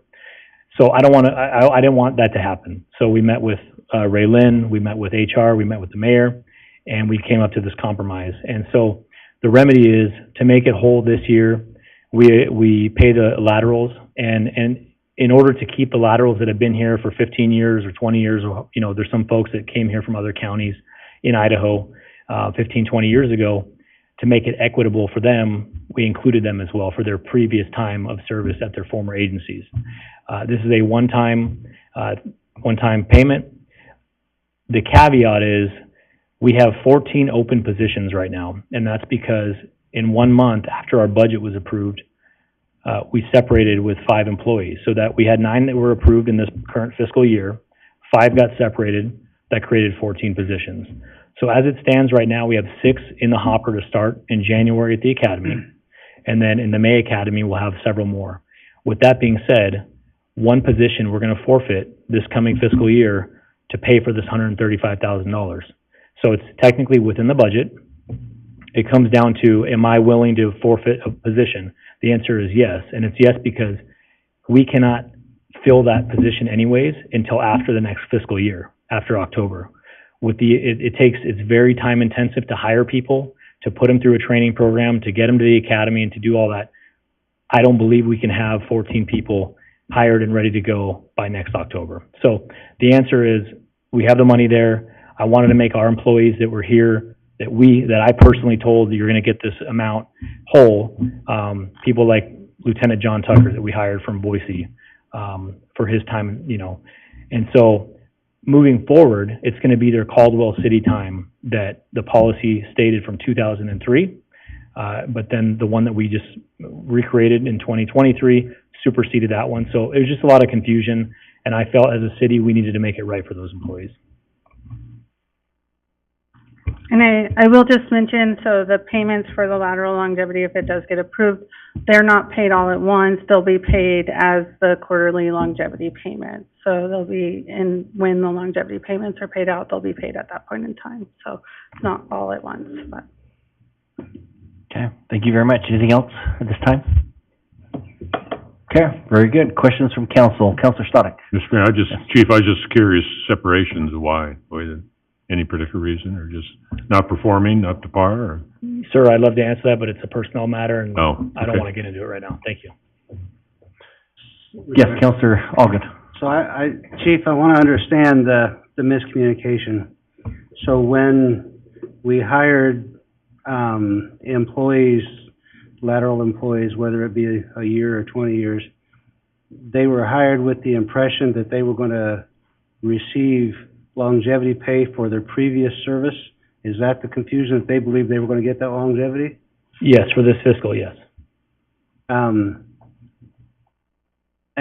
did they believe that would be ongoing? I mean, every year from now on, or did they just think it was a one-time thing, or what was the confusion there? So thank you, sir. The confusion was they thought it was going to be ongoing, but that's why we're compromising, because it's not, at this point, it's not sustainable. So in order to make them whole, feel like they're part of the team, and we don't lose them to other agencies or whatnot, we said, and this is my leadership thing with my employees, hey, we're gonna do it one time if the council approves it, but moving forward, we're gonna give 1-for-1 credit of prior years, so I can place them on the pay scale higher for that, instead of giving them, every other agency is giving bonuses and recruitment bonuses, and I felt like we're just way behind the curve here to try to get the best employees over. So I don't see it in the packet, but I've heard a reference to a form that was ambiguous. Yes, sir. It is in the packet, so when you look at the policy, the compensation policy, the big change that came is this previous compensation policy, there was a box at the bottom of it, and this is what was kind of ambiguous, of where the language was, because it didn't specifically service, and it talks about both longevity and lateral pay, but that's where it's very ambiguous. This is in your packet, so this is in the numbers. And so that's why the policy goes along with. Oh, here we go. So that's part of what we do. Okay. And Councilor Allgood, and just to be frank with the council, obviously, as the chief, my job is to lead, guide, mentor, motivate our employees, to retain our employees. The number one crisis in America right now with law enforcement is recruitment and retention. I've traveled all over the country dealing with this specific issue, and I think we've done a pretty good job so far this year of not incentivizing anything other than creating a culture of success here and a high-performing team. And so my opinion as a leader is to make the people that we've retained whole. And I've dealt with them offline about moving forward, talking about the next fiscal and the next fiscal. But at this point, I'm willing to just say, hey, we're gonna make it whole this year, and let us go back to the table at some point in the next coming couple of years, depending on the growth and if, where the money's at. So I'm not making any promises, but I just felt we should make it right for our current employees. Councilor McGee, you have a question? Yeah, thank you, Mayor. And it's probably a Taylor question. I have no problem with this. Obviously, we weren't clear enough, and it sounds like you guys have come up with a reasonable compromise. Taylor, are we, with those officers affected, do we need some sort of written assurance that they are whole, or is the chief's conversations with them and them stating that they're whole now if this passes? You see where I'm getting with this? I think it's a great compromise. Let's do this. But is there a potential that they could come back and say, look, that's not what we were promised from the beginning, even if we fix this problem? Am I making any sense, Taylor? I think you are, Mayor and Councilman McGee, thank you.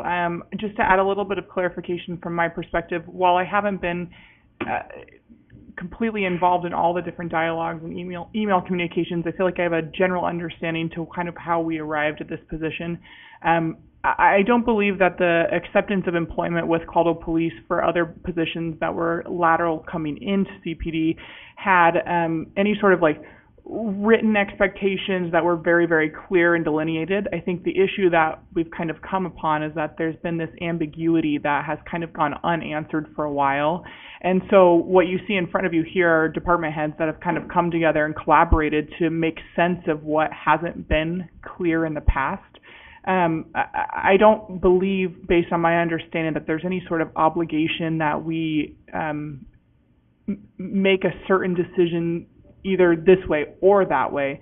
It's more just defining what the expectations are going forward, and it's something that hasn't been done in the past. I hope I'm not skirting around your answer. I'm just trying to give my No, I think Mayor and Taylor, that answers it. I would just hate that we go through this and we make, this $135,000 commitment, and then somebody comes back and says, well, that's not enough. That's not what you told me from the beginning. But as long as this makes us whole and Chief is confident that there's no HR issue, then I think this is fine. So, and Shelley's not here, but Shelley's been involved in this process as well, and I will say, like, any offer letter that somebody received would not necessarily reference longevity pay, so. Okay, great. Thank you. Did you have a question? Oh, sorry. Any other questions from council? Okay, very good. Thank you so much. Appreciate that. Okay, and so with that, again, this is action item number 8. So any discussion from council or any motions in regards to this item? Mr. Mayor. Councilor Williams. I move that we approve action item number 8. Second. Second. So we have a motion from Councilor Williams and a second from Councilor Register for approval of the resolution of action item number 8 under new business. Any discussion on that motion? With that, the voting is open. And all votes have been cast, so voting is closed, and that motion does pass unanimously. And that moves us in to 9. Resolution authorizing the implementation of the police lateral longevity pay policy and police. So I think this is the one that fixes and clarifies it. Is that correct? Okay, very good. Any questions for Chief Ingram or for Raylyn in regards to this item? Okay. Yeah, go ahead. Can you summarize the fix for me, Chief? Yes, sir. So we're just clarifying that it's moving forward in FY '25. It's going to be Caldwell City time only, and laterals will only be placed on the scale for one-for-one service. So if they work 20 years at Boise, we hire them as a 20-year on the pay scale, not with longevity or seniority, but on the pay scale they just start at a 20-year officer instead of a 10-year officer. The way it was it's 1 for 2, and then it's for longevity it's a half a percent of each of those 10 years. And so we're just basically taking it out and making it CPD time only, and changing it to 1 for 1 as an incentivizing to get people to come here from other agencies. Perfect, thank you. Yes, sir. Okay. Any other questions? Okay, very good. Thank you so much. So again, this is resolution for implementation of the police lateral and longevity pay policy and police compensation schedule. Do we have any motions? Mr. Mayor, Yes, Councilor Register. I move that we approve the resolution authorizing the implementation of the police lateral and longevity pay policy and police compensation schedule. Very good. Do we have a second? Second. Motion from Councilor Register and a second from Councilor Stoddard for approval of the resolution. Any discussion on that motion? Okay, with that, voting, can we just do a voice vote? Yeah, oh, we can. Okay, so with that, all those in favor say aye. Aye. Any opposed? So that motion passes unanimously. Action item. Mayor? Yes. Mr. Mayor, I'm gonna try a motion here, and I'm looking at Taylor, but I'm gonna try a motion here.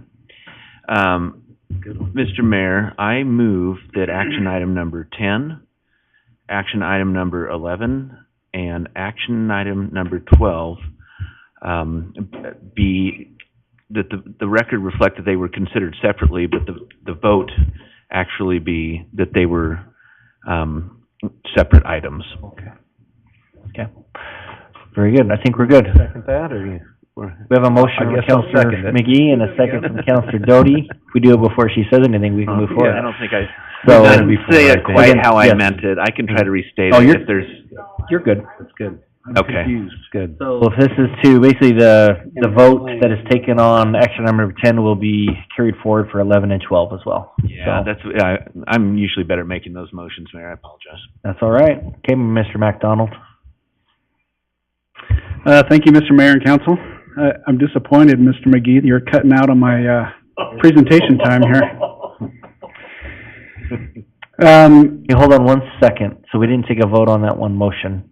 So real quick. So we have a motion that, again, from Councilor McGee for 10, 11, and 12 to be heard consecutively together with the motion applying to all. All those in favor say aye. Aye. Opposed? Aye. Sorry, I was confused. I was He was late. sleeping. I was late in the, yes, I'm in favor. Okay, passes unanimously. Okay, Mr. McDonald, now. Okay. Thank you, Mr. Mayor and Council. These three items are all, very similar. The city implements local improvement districts to incentivize property owners to improve their properties. The city finances the work, and then the property owners pay it off over 10 years, generally. Item number 10 is, local improvement district LID 17-1, which is, the downtown decorative, improvements. That's all the, decorative lighting, the pavers, and the decorative streetscape that you see downtown.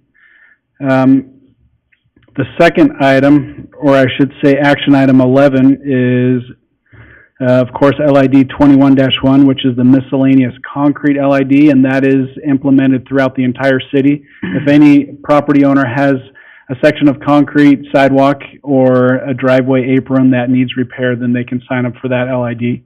And then the third one is an LID for connection fees, which we only have 2 people sign up that have used that one, and that is for utility connection fees. Sometimes when a property owner is obligated to connect to city utilities because a well or septic system fails, the connection fees can be rather steep, and so we have this program to help ease that. We have brought before you the assessment rolls, and we're filing those with the city clerk now. And we are setting the public hearing for all 3 of these LIDs for Tuesday, January 16th, where the individuals that are signed up for any of these 3 LIDs can come and speak to the LID in favor or against.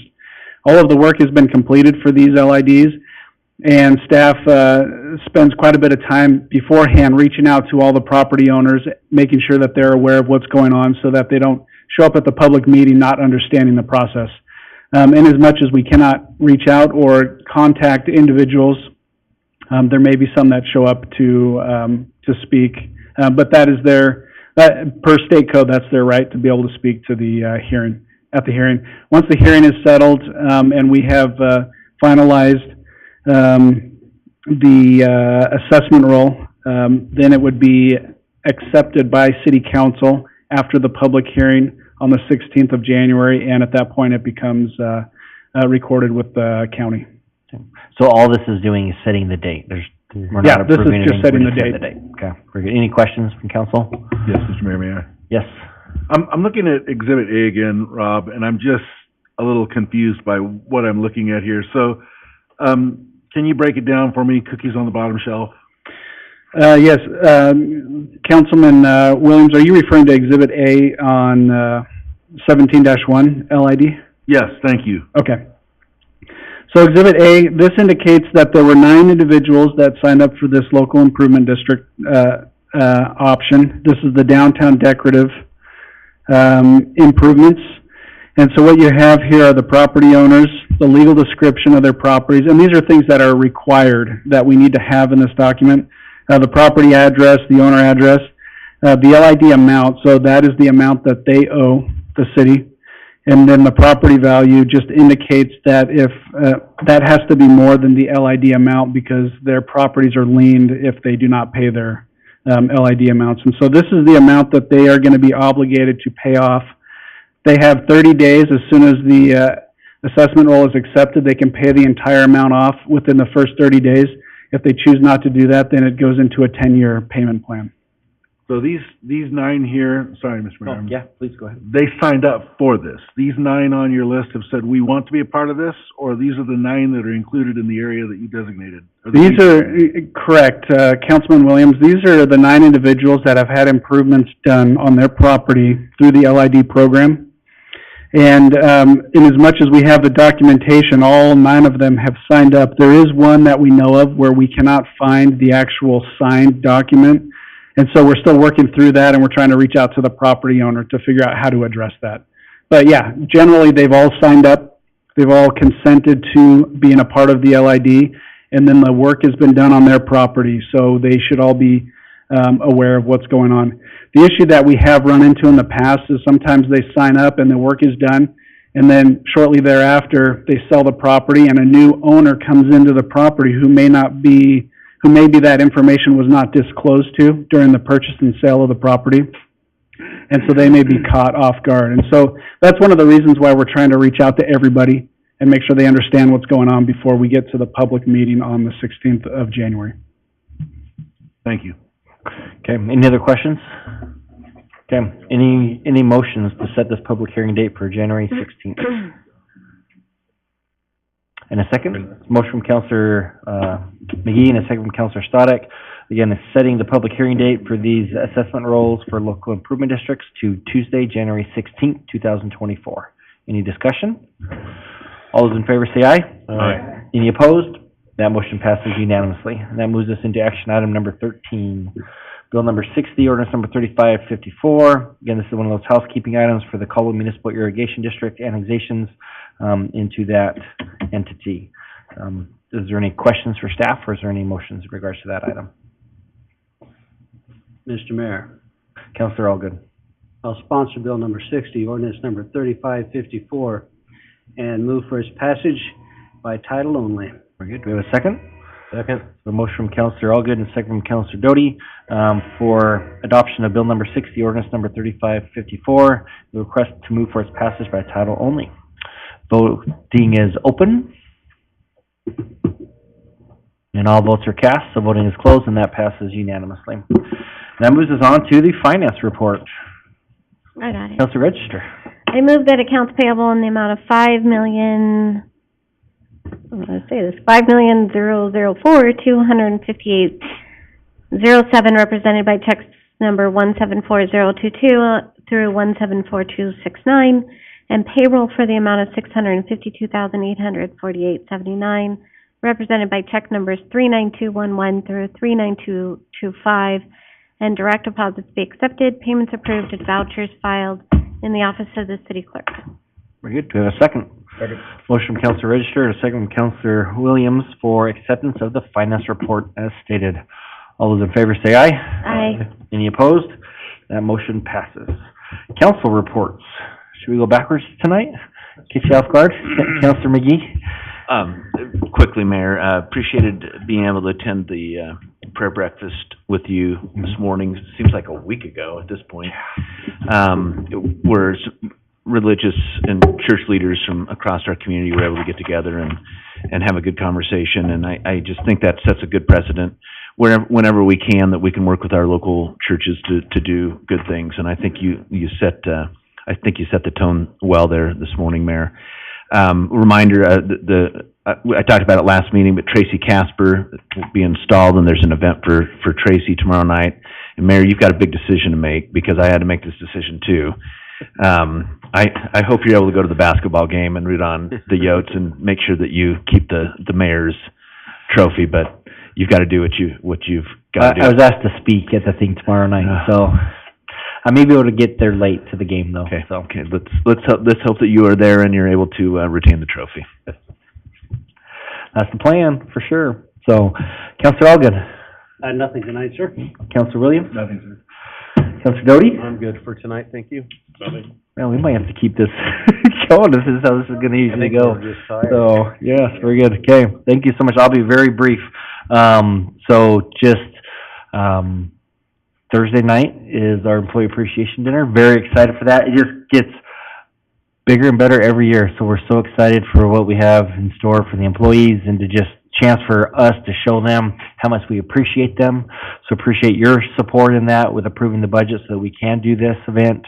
I know that it's gonna be a lot of fun, I think. And I know, there's just a different vibe about it, and you've all had a big part of that, so I appreciate that. We're excited to do that. And again, just to show our employees, our employees are amazing. And so it's a chance for us to put our money where our mouth is and really not just tell them, but show them. And so hopefully you're all able to make it. Again this year?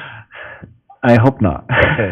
I better practice the floss. All I did was a floss. I don't know how much dancing that is, but I know that Joanna did record it, so there's proof of it. But yeah, it's gonna be a great time. Really looking forward to it. So 5:30 social hour, food to be served at 6. We will be awarding our Rookie of the Year, our Unsung Hero, and our Employee of the Year. So those are all fun awards to do, and presentation this year will be much better than me just standing up there reading an email from somebody. So excited for that. So it should be a fun time. So. My daughter will be serving. And your daughter will be serving? So you said? Excellent. So good to know. So there we go. So that is all I have. So with that, I stand for a motion to adjourn. And a second. All those in favor? It passes.